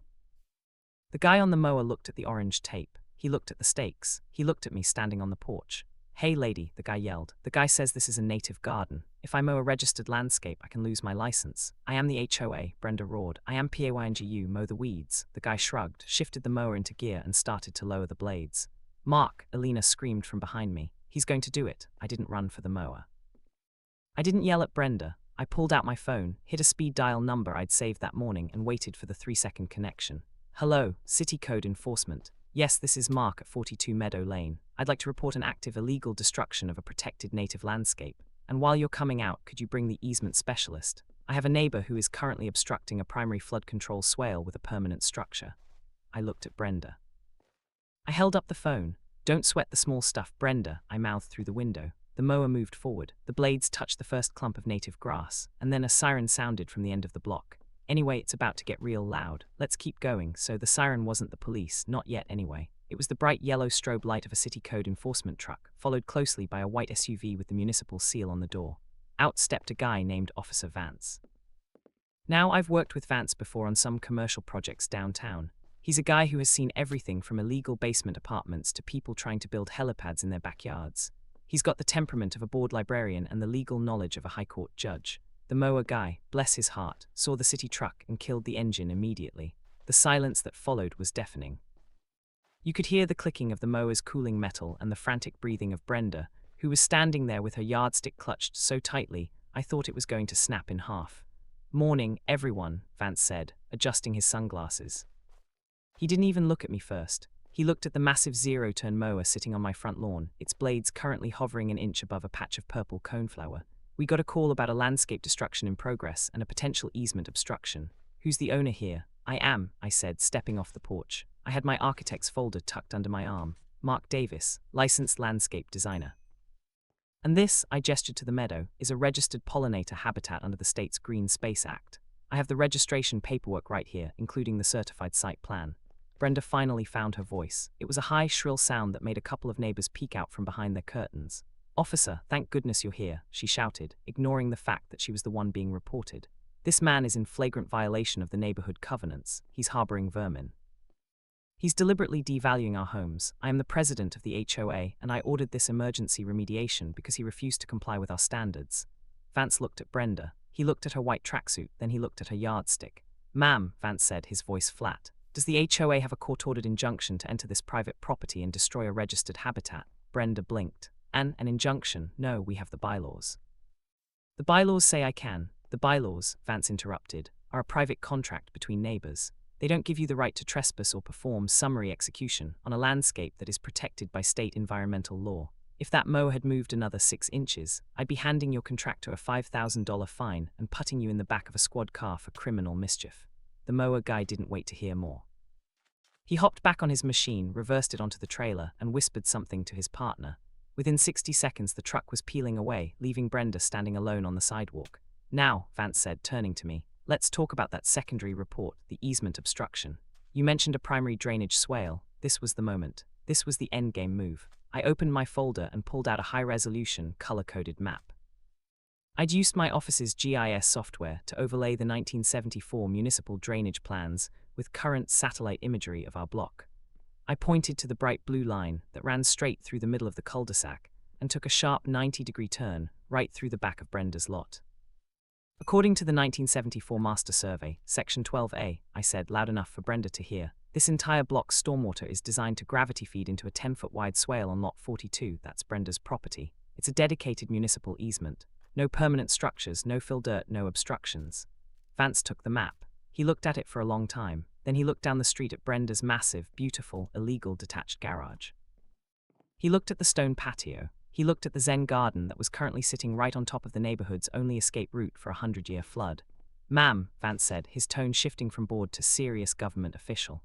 "Is that your garage?" Brenda looked like she was about to faint. "Yes, but it was approved. The board doesn't own the city's drainage rights," Vance said. He walked toward her house, and I followed at a respectful distance. He stood at the edge of her driveway and looked at the way her backyard had been leveled. "You've raised the grade here, haven't you, by at least 2 feet. I wanted a level lawn," she whispered, "for the putting green." Vance pulled out a digital level and a measuring tape. He spent 10 minutes doing some quick math on a clipboard. The more he measured, the more his face hardened into a mask of pure bureaucratic disapproval. "Mark was right," Vance said, turning back to us.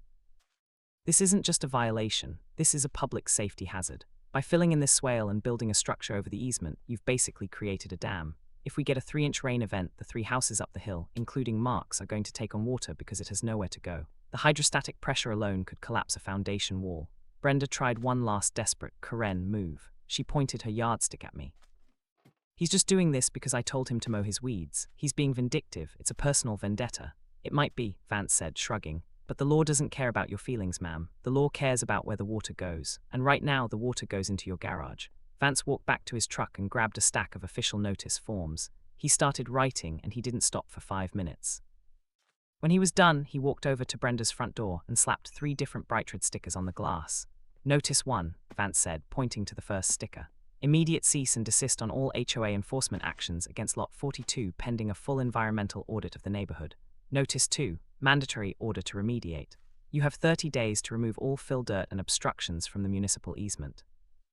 That includes the stone patio and the Zen garden. He paused, looking at the garage. And notice 3, structural integrity review. Within 10 days, you need to provide the city with a certified demolition plan for that garage. It's built on a no-build zone. It can't stay. Brenda let out a sound like a deflating balloon. Demolish the garage that cost me $40,000. You should have checked the small stuff before you poured the concrete, Brenda, I said softly. Vance looked at me and gave a tiny, almost imperceptible nod. Mark, keep your meadow. It's a hell of a lot better for the neighborhood than a flood. Vance got in his truck and drove away. Brenda stood on her porch, staring at the red stickers that were currently telling the whole world that the HOA president was a lawbreaker. I went back to my front yard. I picked up my spade, finished planting my black-eyed Susans, and went inside to have a celebratory glass of wine with Alina. I thought that was the end of the story. I thought Brenda was defeated. But you see, Brenda didn't just lose a garage, she lost her status. And in the world of suburban politics, status is the only thing that keeps the queen on her throne. The next morning, the War of the Meadows entered a new phase. Brenda didn't come for my grass, she came for my wallet. She decided to use the HOA's Legal Defense Fund, our monthly dues, to sue me personally for nuisance and intentional interference with association business. She was going to try to bankrupt me before the city could tear down her garage. Anyway, this is where the other neighbors start to take sides. And believe me, the quiet neighbors have the loudest voices when their property values are on the line. So, Brenda's officially in a hole, right? Her garage is slated for demolition. She's got red stickers on her front door, and most sane people would just cut their losses, apologize, and try to save what's left of their reputation. But Brenda didn't do retreat. She only did escalation. About 3 days after Officer Vance left, a guy in a cheap suit pulled into my driveway while I was unloading mulch. He handed me a thick manila envelope and said, "Mark Davis, you've been served." I opened it up right there on the lawn. It was a civil lawsuit filed by the Meadows Homeowners Association. They were suing me for tortious interference with association business, defamation of a board member, and willful creation of a public nuisance. They were asking for $50,000 in damages and a permanent injunction to pave over my front yard. The worst part, I looked at the signature on the filing. It wasn't just Brenda. She bullied the other 2 board members, 2 guys named Bill and Ted who basically just wanted to be left alone to watch golf, into signing off on using the HOA's Legal Defense Fund to pay for the lawyers. Brenda was literally using my own monthly HOA dues to pay a high-priced lawyer to sue me. "Mark," Alina said, looking over the papers in the kitchen. She looked worried. $50,000. We don't have that kind of money for a legal battle. Maybe we should just...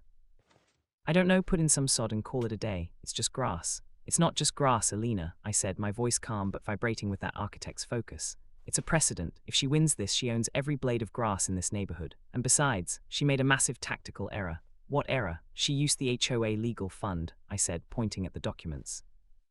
According to the bylaws, the ones she loves so much, any expenditure from the legal fund over $5,000 requires a special member audit if requested by at least 3 households. She thinks she's the queen, but she forgot that she's actually an employee of the neighborhood. I didn't call a lawyer first. I went for a walk. I stopped by Lot 45, the Thompsons. They were a quiet older couple who had lived there for 20 years. They had a perfectly standard lawn, but I'd noticed Mr. Thompson looking longingly at my purple coneflowers a few times. "Mr. Thompson," I said, leaning over his fence. "Beautiful day. Listen, did you hear about the HOA's new lawsuit? The one they're paying for using our reserve funds?" Mr. Thompson's eyes widened. "The reserve funds, the ones we saved up for the new community pool liners. Every cent of it," I said. "And did you know that the city is forcing Brenda to demolish her garage because she built it on a public drainage swale?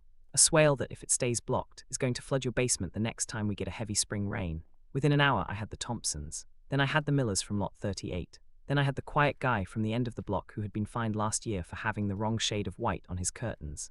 By Sunday evening, I had 6 households. We didn't just have enough for an audit. We had enough to call an emergency special session of the HOA, but I needed one more piece of digital evidence. See, as a landscape designer, I have access to high-end satellite time-lapse software. It's what we use to show clients how their gardens will grow over 10 years. I pulled up the history view of Brenda's property. I went back 5 years to the month she built that garage. I watched the satellite images. I saw the contractors arrive. I saw the concrete being poured, but then I saw something that wasn't in any of the city records. I saw a second crew arrive at night. They were carrying what looked like industrial drainage pipes. I zoomed in. I enhanced the contrast. Brenda hadn't just built on the swale. She'd tried to bypass it. She'd installed a cheap, undersized plastic pipe under her garage to try and hide the water flow, and the satellite footage showed the exit point of that pipe. It wasn't pointed at the storm drain. It was pointed directly at the foundation of the neighborhood's common area clubhouse. She didn't just build a dam, I whispered to the monitor. She built a weapon. The HOA clubhouse had been complaining about mystery mold and a cracked foundation for 3 years. They'd spent $10,000 of our dues trying to fix it. And all that time, the president had been secretly pumping her backyard's floodwater straight into the clubhouse walls to keep her putting green dry.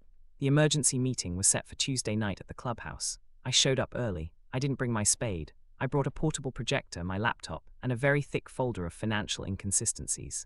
Brenda was already there, sitting at the head of the table like a judge. She was wearing her presidential blazer and had a smug, cold look on her face. "This meeting is out of order," Brenda shouted as the neighbors started filing in. "The bylaws state that a special session requires 10 days' notice. Anything discussed here is legally void." "Actually, Brenda," I said, setting up my projector screen right in front of her. Bylaw 12.4 states that in the event of an immediate threat to common assets, a session can be called with 48 hours' notice. And since our clubhouse foundation is currently being dissolved by illegal drainage, I'd say that's an immediate threat. The room went silent. Bill and Ted, the other board members, looked at each other, then at the projector screen.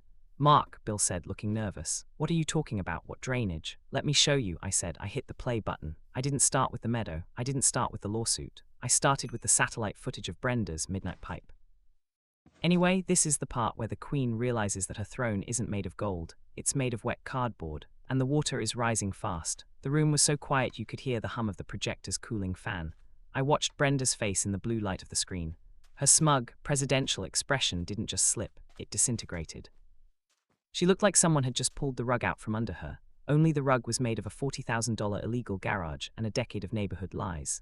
I hit the spacebar, and the satellite footage paused on a grainy, high-contrast frame. It showed 2 men in dark clothes dragging a black corrugated pipe toward the property line shared with the clubhouse. "This footage is from 5 years ago," I said, my voice echoing in the hollow-sounding clubhouse room. "August 14th at 1:15 a.m. Brenda, according to the receipts you filed with the HOA Treasury that same month, the association paid $10,000 for emergency foundation stabilization, right here in this room. You told the neighborhood it was unusual groundwater and natural shifting." I clicked to the next slide. It was a side-by-side comparison. On the left, the HOA invoice for the foundation repair. On the right, the thermal map I generated showing the exact path of the water flow from Brenda's Zen garden straight into the clubhouse's crawl space. "The groundwater wasn't unusual, Brenda," I said, turning to look at her. "It was redirected. You built your dream lawn, you paved over the municipal drainage swale, and when your backyard started to turn into a swamp, you didn't fix it. You just pumped the problem into the common area. You used our monthly dues to pay for the damage you caused to hide your own illegal construction." Bill, one of the other board members, stood up. Bill was usually the kind of guy who wouldn't complain if you stepped on his foot, but he looked at the screen, then at the cracks in the drywall behind him, and his face turned a deep, angry red. "Brenda," Bill said, his voice shaking. "Did you know about this? Did you authorize that pipe? It's a fabrication." Brenda shrieked, slamming her hand on the table.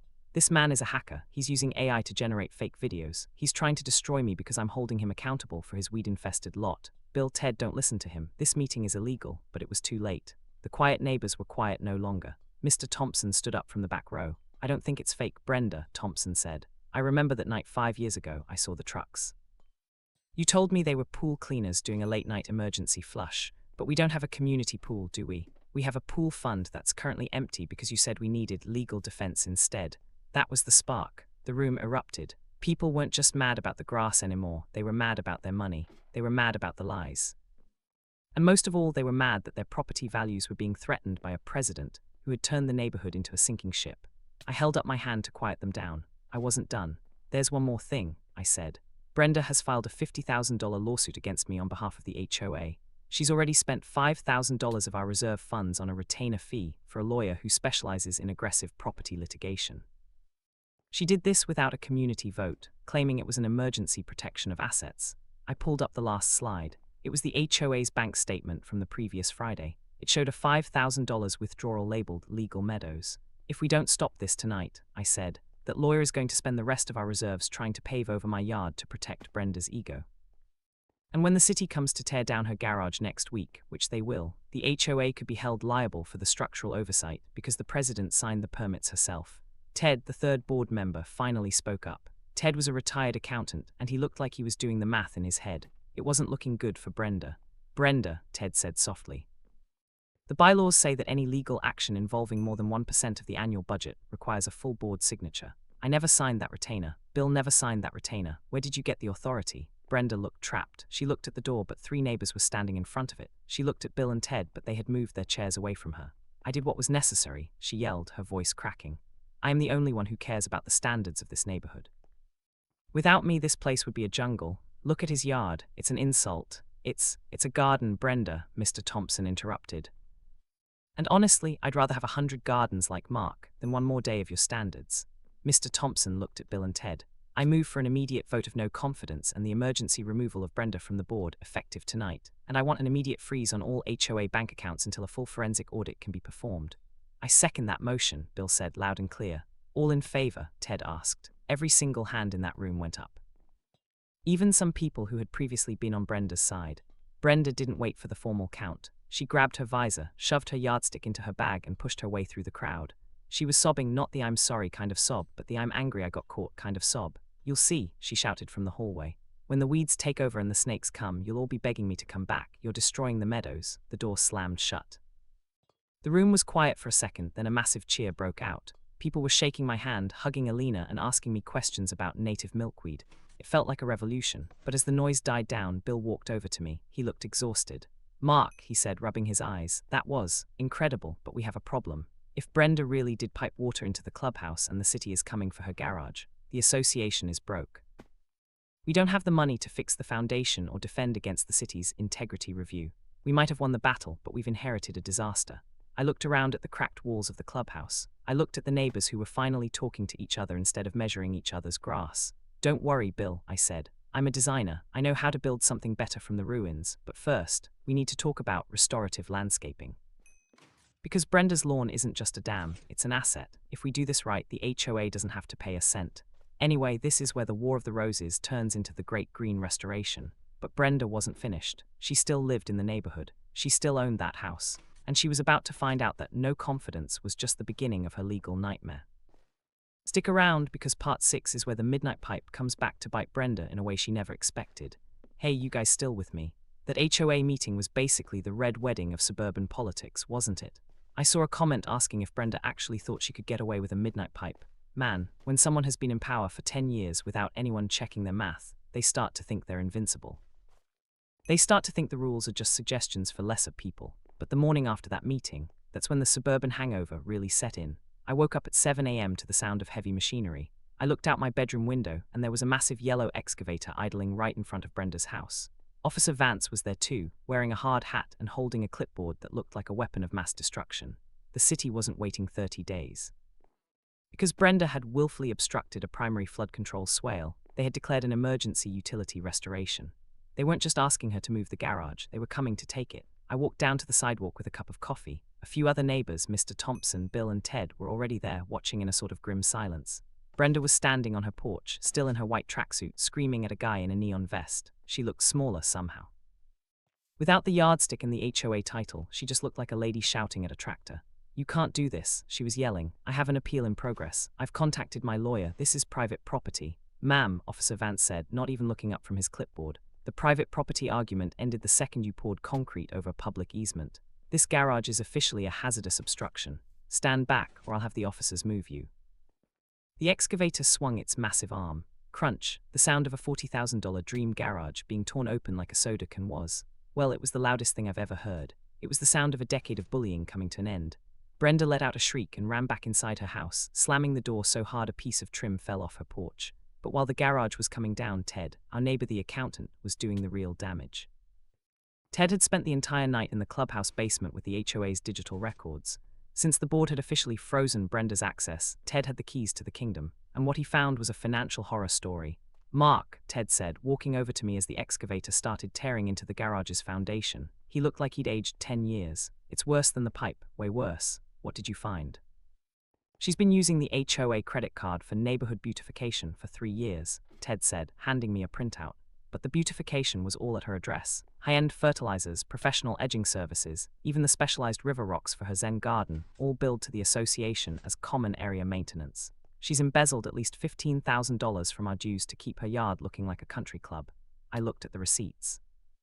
There was even a charge for specialized turf scissors. She'd literally billed the neighbors for the scissors she used to measure our grass. And the pool fund, I asked. Gone, Ted said. She moved it into the legal defense fund 6 months ago. She knew someone was going to eventually catch on to the garage, and she wanted a war chest ready to fight the city. She was planning to sue the neighborhood using the neighborhood's own money. I felt a cold anger settle in. This wasn't just petty HOA drama anymore. This was a crime. What's the plan, Ted? Bill and I are heading to the police station this afternoon, Ted said, looking at Brenda's house. We're filing a formal report for embezzlement and fraud, and the city engineer, he's coming at noon to inspect the clubhouse foundation. If he confirms the midnight pipe caused the structural cracks, we're filing a civil suit against Brenda personally to recoup the repair costs. By noon, the garage was a pile of rubble and twisted metal. The excavator moved to the backyard and started the great excavation. They dug up the Zen garden. They dug up the stone patio, and then they found it, the black corrugated pipe. It was right where my satellite footage said it would be. It was tucked neatly under the property line, pointed like a loaded gun at the clubhouse's foundation. Officer Vance took photos of it from every angle. He even called a city plumber to run a dye test. They poured bright green neon liquid into Brenda's backyard drain, and 30 seconds later, bright green water started pouring out of the clubhouse's crawl space. It was the smoking gun.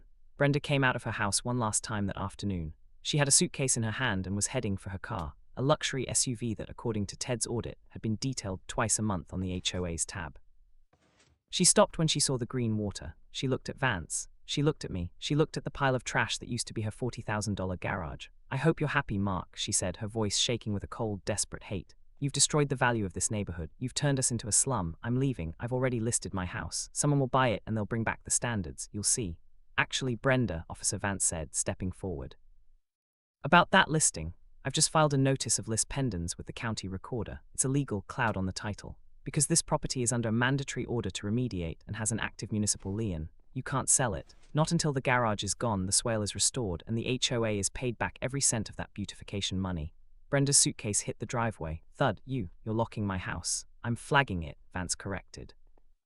You can live here, but you can't leave your debts behind. You're the captain of this ship, Brenda, and unfortunately for you, the ship is currently sitting in a municipal drainage swale.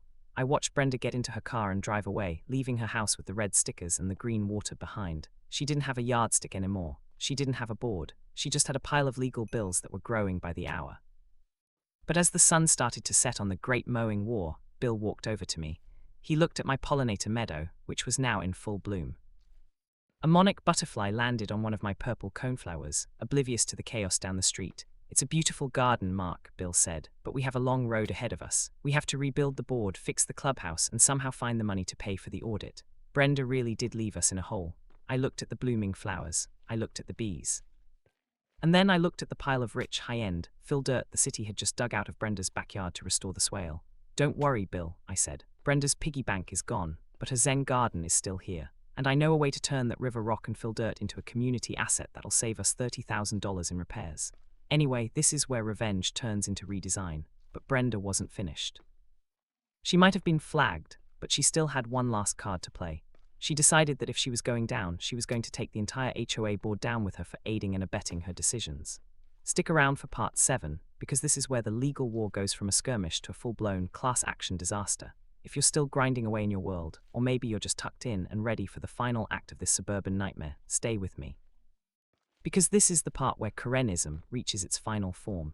You know that stage in a boss fight where the villain has 5% health left, but they suddenly transform into a giant, multi-headed monster that tries to take out the entire arena? That was Brenda. She realized her garage was gone, her bank accounts were frozen, and her house was legally flagged, so she couldn't run away to a condo in Florida. Most people would go into a corner and cry. Brenda went to a law firm called Vance & Associates, no relation to Officer Vance, unfortunately, who specialized in what they called aggressive association defense. Basically, they were bottom feeders who knew how to twist HOA bylaws into a legal noose. 2 days after her suitcase meltdown, every member of the new temporary HOA board, Bill, Ted, and 3 other neighbors, received a massive federal-style envelope. Brenda wasn't just suing me anymore. She was suing the entire board for breach of fiduciary duty and civil conspiracy. Her argument was insane but legally clever. She claimed that every beautification project, every midnight pipe installation, and every dollar spent from the reserve fund had been implicitly approved by Bill and Ted because they were on the board when it happened. She was basically saying, if I'm a thief, you guys were my lookouts. If I go down, you're coming with me. Mark, Bill said, showing up at my door at 10 p.m. He looked like he'd been hit by a truck. The lawyer she hired is asking for $300,000 in reputational damages. He's claiming we enabled Brenda for years and that we're just as liable for the Clubhouse Foundation as she is. We can't afford this, Mark. My daughter's starting college in the fall. If I lose my house over Zen Garden, I'm finished. I invited Bill in. I made him a strong coffee. Bill, I said, Brenda is bluffing. She's trying to scare you into dropping the embezzlement charges. She wants a mutual release where everyone just walks away and she gets to keep her beautification money. But she forgot one very important thing about digital architecture. What's that? She used the HOA's official Secretary Pro software to manage the board's approvals, I said. Ted gave me the admin password yesterday. I spent 4 hours digging through the audit logs. Every time Brenda wanted an emergency approval for a project at her house, she didn't actually email you guys. She used a proxy signature feature that she'd hidden in the settings.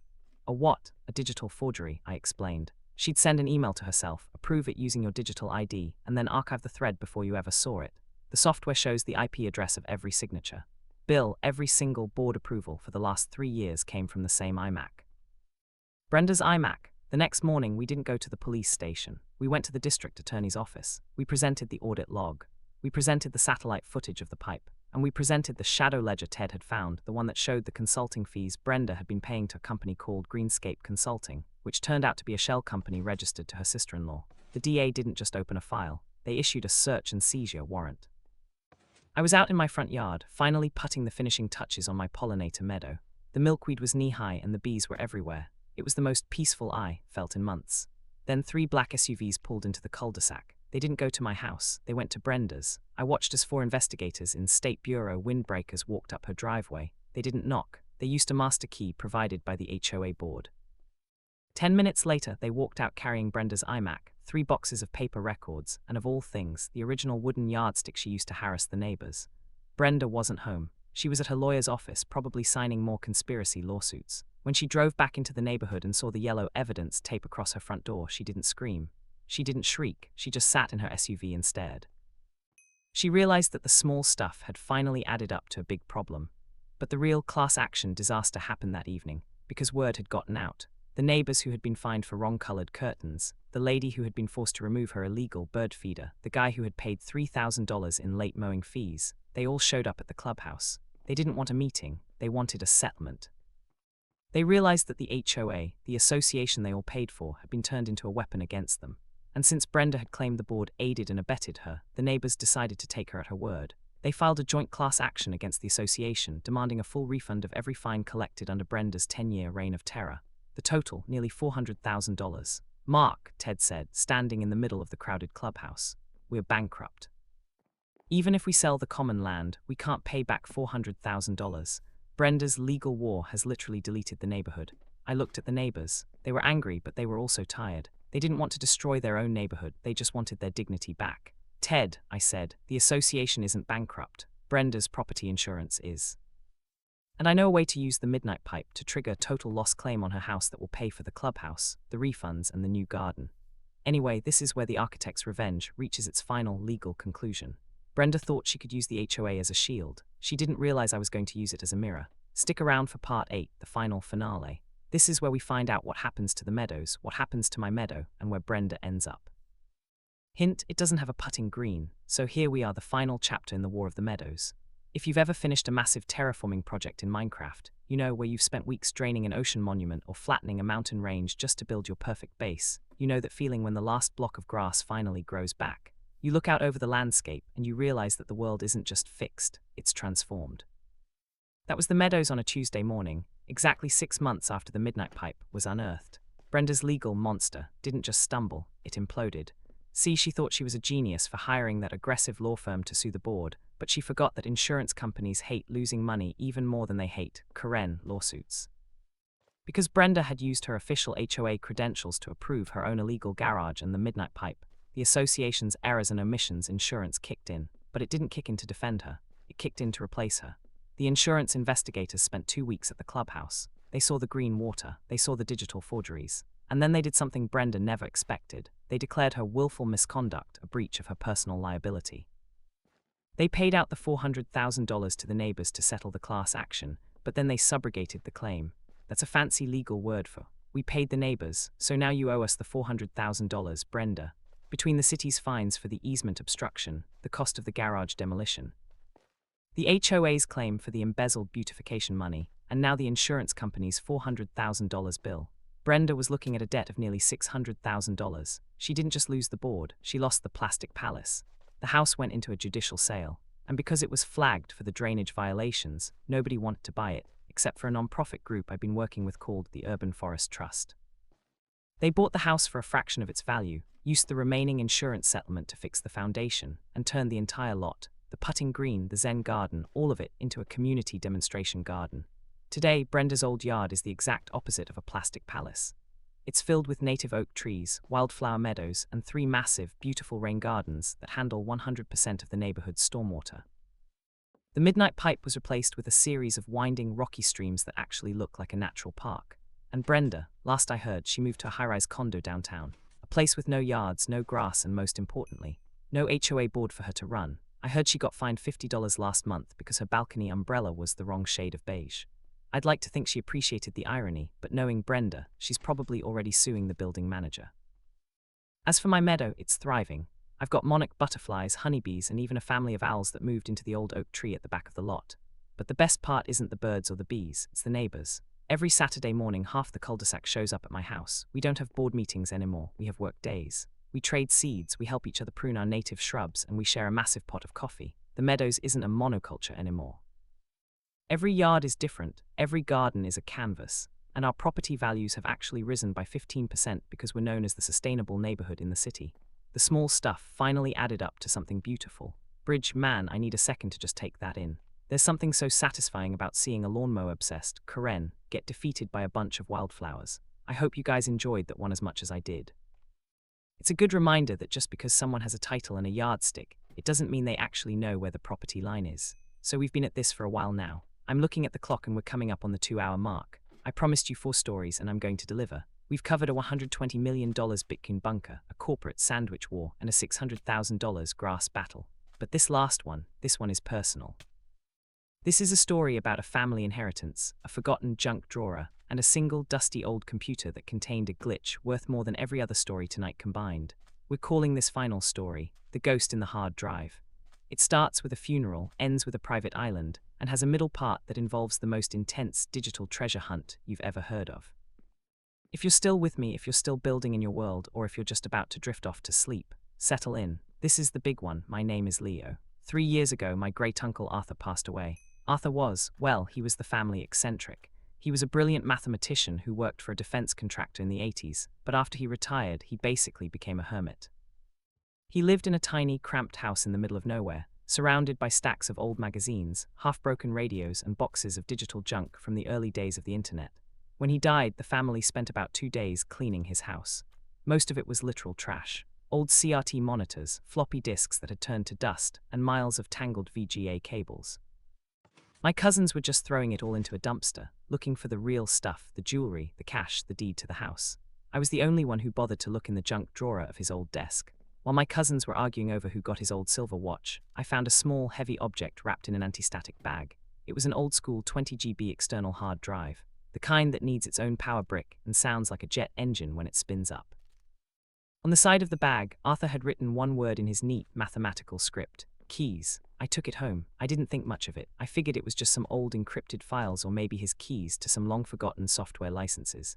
I put it on my shelf and forgot about it for 6 months. But then I lost my job. I was a data analyst for a retail firm, and when the great downsizing happened, I was the first one out the door. I had 3 months of savings and a lot of free time. I started looking at that hard drive on my shelf. I remembered Arthur's mathematical mind. I remembered him talking to me once when I was 10 about the beauty of prime numbers and how the world is built on secrets no one bothers to unlock. I plugged the drive in. It took 3 tries to get it to mount. When it finally did, the noise was incredible, a high-pitched whine that made my ears ring. I opened the file directory. There was only one folder, titled Project 2009.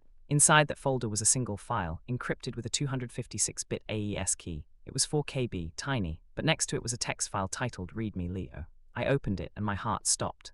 Leo, if you're reading this, it's because you were the only one curious enough to look in the junk drawer. Your cousins see the world as a series of objects to be owned.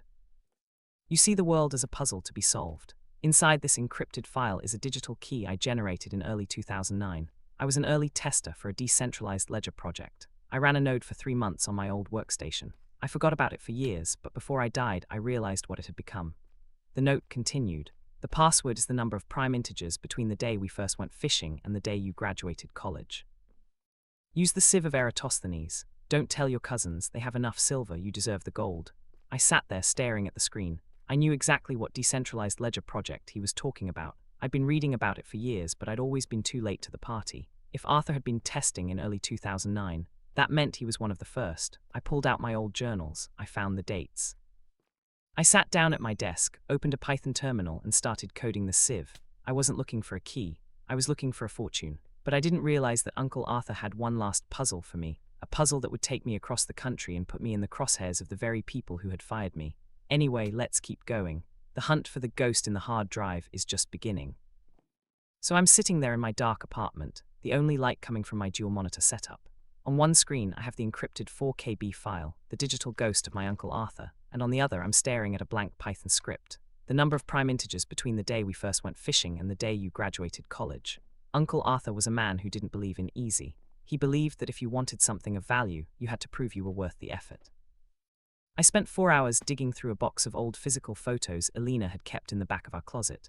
I found it, a grainy Polaroid of a 10-year-old me holding a pathetic-looking trout, standing next to a smiling Uncle Arthur on a rickety wooden pier.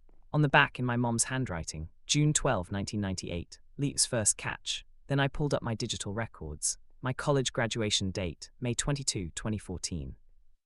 The gap was exactly 5,823 days. I didn't just need the days, though, I needed the primes within that range of integers. I ran the sieve of Eratosthenes script I'd written. My computer hummed for a fraction of a second, and a single 9-digit number popped up on the screen.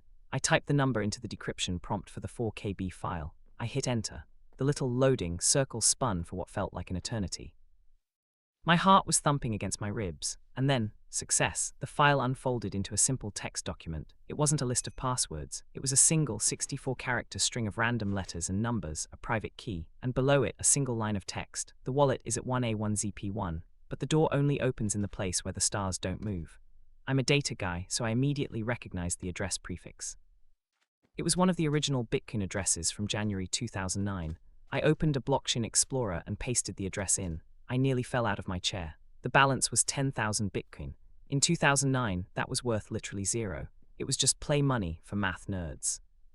But now, at the current market price, we're talking hundreds of millions of dollars. A fortune large enough to buy a city, let alone an island. But there was a problem. A massive, terrifying problem. The address was a legacy P2PK, pay-to-public key. To move the funds, I didn't just need the private key. I needed to sign the transaction using the specific software Uncle Arthur had used back then. And according to his note, the door only opens in the place where the stars don't move. I sat back, staring at the screen, where the stars don't move. Arthur was a mathematician, but he was also an amateur astronomer. He used to take me out to his backyard and show me the North Star Polaris. He called it the anchor of the sky because it's the only star that stays fixed while the rest of the universe rotates around it. I looked at the deed to Arthur's house, the one my cousins were currently trying to sell for $150,000 to some developer. The house was located in a remote part of the desert, built on a specific latitude and longitude that Arthur had chosen himself. He didn't put the whole key on the hard drive. He geofenced it. The 64-character string I had was only half of the signature. The other half was stored on a physical server located at his house, a server that was probably buried in the junk my cousins were currently throwing into a dumpster. Elena, I yelled, grabbing my car keys. Pack a bag, we need to get to Uncle Arthur's house. Now, Leo, it's 10 o'clock at night, she said, walking into the room. The cousins are meeting the realtor there tomorrow morning. What's going on? The junk drawer, Elena, I said, my voice trembling with adrenaline. There's something in the junk that's worth more than the house, worth more than the whole neighborhood. We have to get there before the dumpster is hauled away.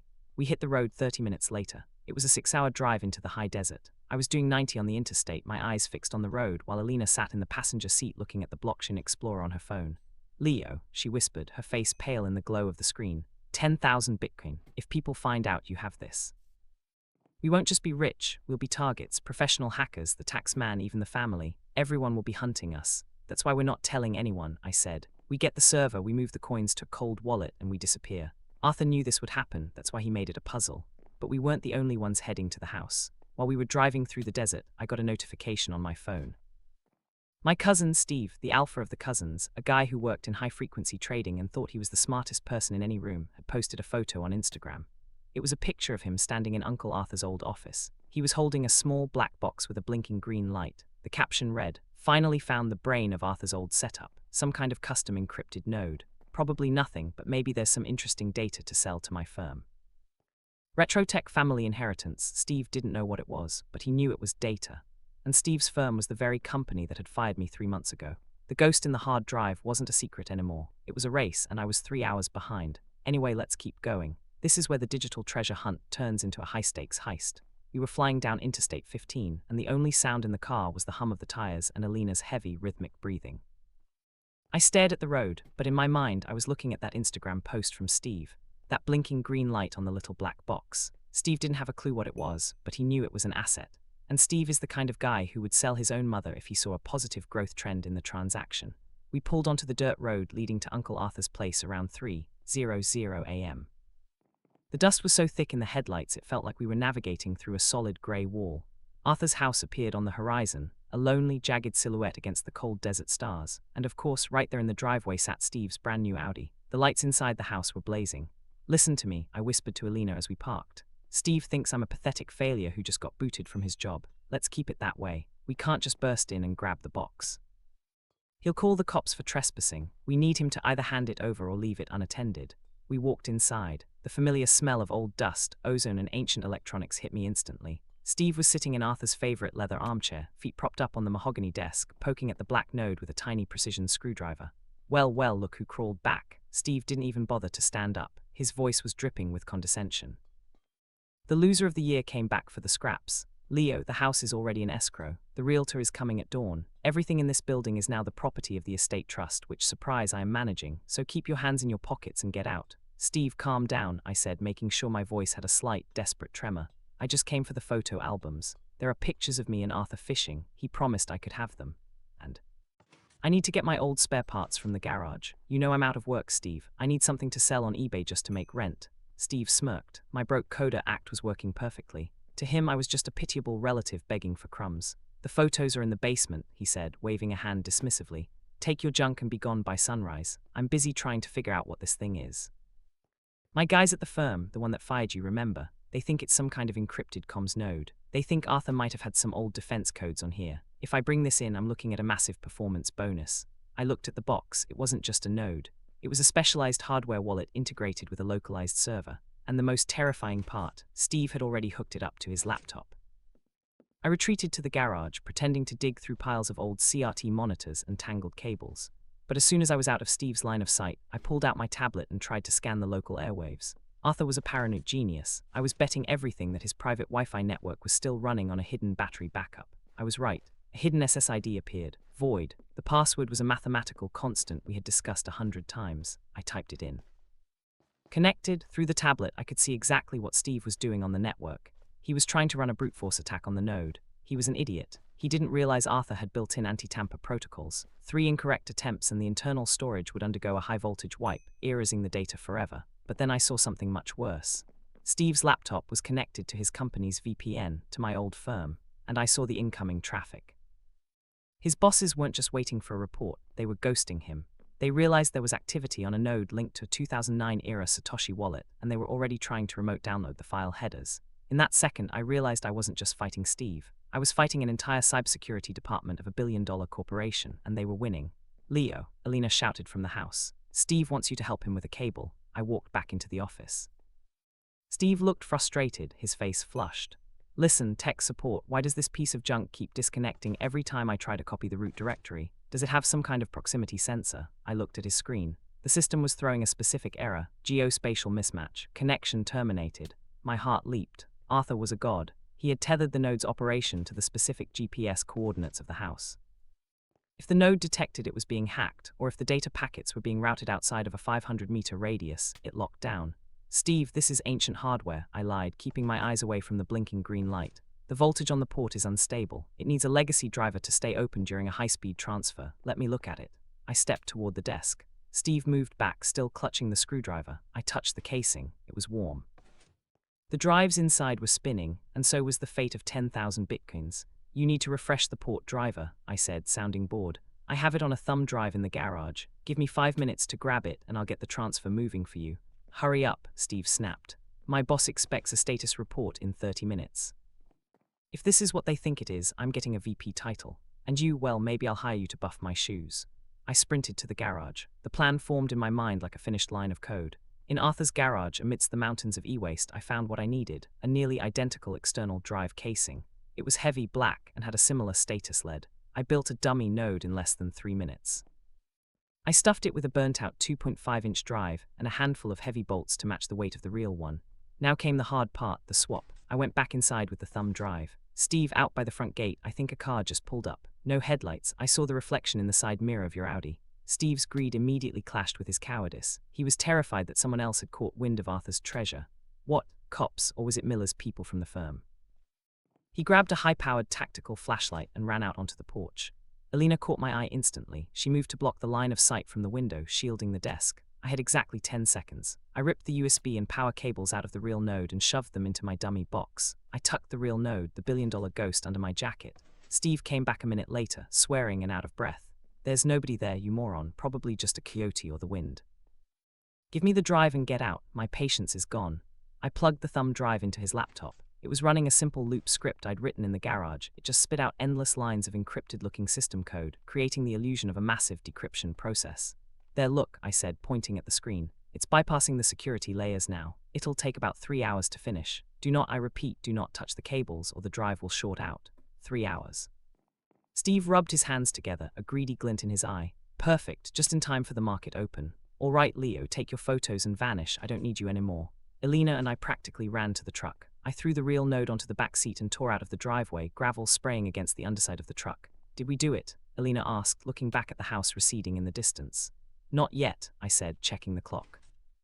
Steve will realize it's a fake as soon as that script finishes, or the firm realizes the data stream is junk. We have 40 minutes. We need to get to the place where the stars don't move. Because that's the only place I can input the second half of the key and broadcast the transaction before GlobalSec tracks my IP. Where are we going? I looked up at the sky. The North Star was shining like a beacon over the canyon ridge. Arthur's old observatory on the ridge.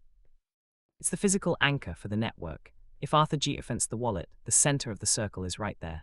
But as I looked in the rearview mirror, I saw a flash of light, not a coyote. These were high-intensity blue and red strobes. They weren't cops. They were the black SUVs of GlobalSec. They weren't waiting for Steve's report anymore. They were coming to take their assets by force. The chase was on. The dust was kicking up behind us in massive, swirling clouds, illuminated by the cold blue LED light bar of the black SUV chasing us. Alina was white-knuckling the dashboard, her eyes fixed on the rearview mirror. Leo, they're gaining. Who are these people? They don't look like cops. They aren't. I gritted my teeth, fighting the steering wheel as the truck bounced over dry wash. It's GlobalSec, the private security arm of my old firm. They realized Steve was a fraud, and they've been tracking the MAC address of Arthur's node. They don't want a legal battle, they want the hardware. If they get this box, they get the private keys, and they'll claim the Bitcoin belongs to the company since Arthur used to be a contractor for them. I looked up through the windshield. There, at the very peak of the jagged canyon ridge, sat a small, dome-shaped silhouette. It was the anchor point, Arthur's private observatory. He'd built it on a specific geological fault line where the bedrock was most stable, making it the perfect spot for long-exposure star photography, and apparently for a high-security digital bunker. The stars that don't move, I whispered. Alina, check the tablet. Are we inside the 500-meter radius yet? She tapped the screen frantically. Not yet, we're at 800 meters. Leo, look out. One of the black SUVs tried to pit maneuver us, its heavy steel bumper clipping our rear fender. I swerved hard, the tires screaming on the loose gravel. I didn't have a weapon, I didn't have backup. All I had was a 20-year-old truck and a brain full of prime numbers. I saw a narrow trail leading up the ridge, a path barely wide enough for one vehicle. It was a goat path Arthur had used for his Jeep. I slammed the truck into 4 low and punched the gas. The engine roared, smoke pouring from the exhaust as we began the steep ascent. The SUVs stopped at the base. They were too heavy, too wide. I saw men in tactical gear jumping out, preparing to climb on foot. We have 5 minutes, I said, my heart hammering against my ribs. Maybe less. We reached the summit just as the first rays of pre-dawn light began to bleed over the horizon. The observatory was a rusted, corrugated metal dome. I grabbed the black box, the real node, and ran for the door. It was locked with a heavy mechanical keypad. The number of primes. I entered the code again. Click. Inside, it didn't look like a hobbyist's room. It looked like a laboratory. In the center of the room, directly under the telescope mount, was a heavy steel pedestal with a single glowing Ethernet port. "Leo, they're at the ridge," Elena shouted, standing by the door. "I can see their flashlights." I ignored the panic rising in my throat. I plugged the node into the pedestal. A monitor on the wall flickered to life. Geolocation VRFID 35, 8912 degrees N, 115, 4722 degrees W. Physical anchor connected. Input private key part B. I pulled out my phone and typed in the 64-character string I'd decrypted from the junk drawer hard drive. This was the moment. The two halves of the soul were meeting. The digital and the physical. The screen turned a deep obsidian black. Then a single line of text appeared. "Do you wish to sign transaction 1? Total amount 10,000 BTC. I heard the sound of a boot hitting the metal door outside. Thud. "Open the door, Leo." A voice boomed from outside. It was a voice I recognized, the head of security from my old firm. "You're stealing corporate assets. Give us the node and we'll walk away. Don't make this a criminal matter." "It's not your money," I yelled back, my finger hovering over the yes button. "Arthur worked for you in the 80s. He mined this on his own time in 2009. You have no right." Thud. The door hinges began to groan. I looked at the destination address I'd preloaded. It was a burner wallet, a multi-sig account I'd set up through a decentralized privacy network. Once the coins moved there, they were gone. Untraceable. They would be ghosts in the machine. "Leo, they're coming in," Elena screamed. I hit the button, transaction SIGNED, broadcasting to network. 0.1%, 10%, 50%. The door burst open. 3 men in black gear rushed in, their tasers drawn. Behind them walked my old boss, a man named Miller. He looked at me with a cold, predatory smile. "Drop the cable, Leo. Step away from the pedestal." I looked at the screen. 99%. "You're too late, Miller," I said, my voice finally calm.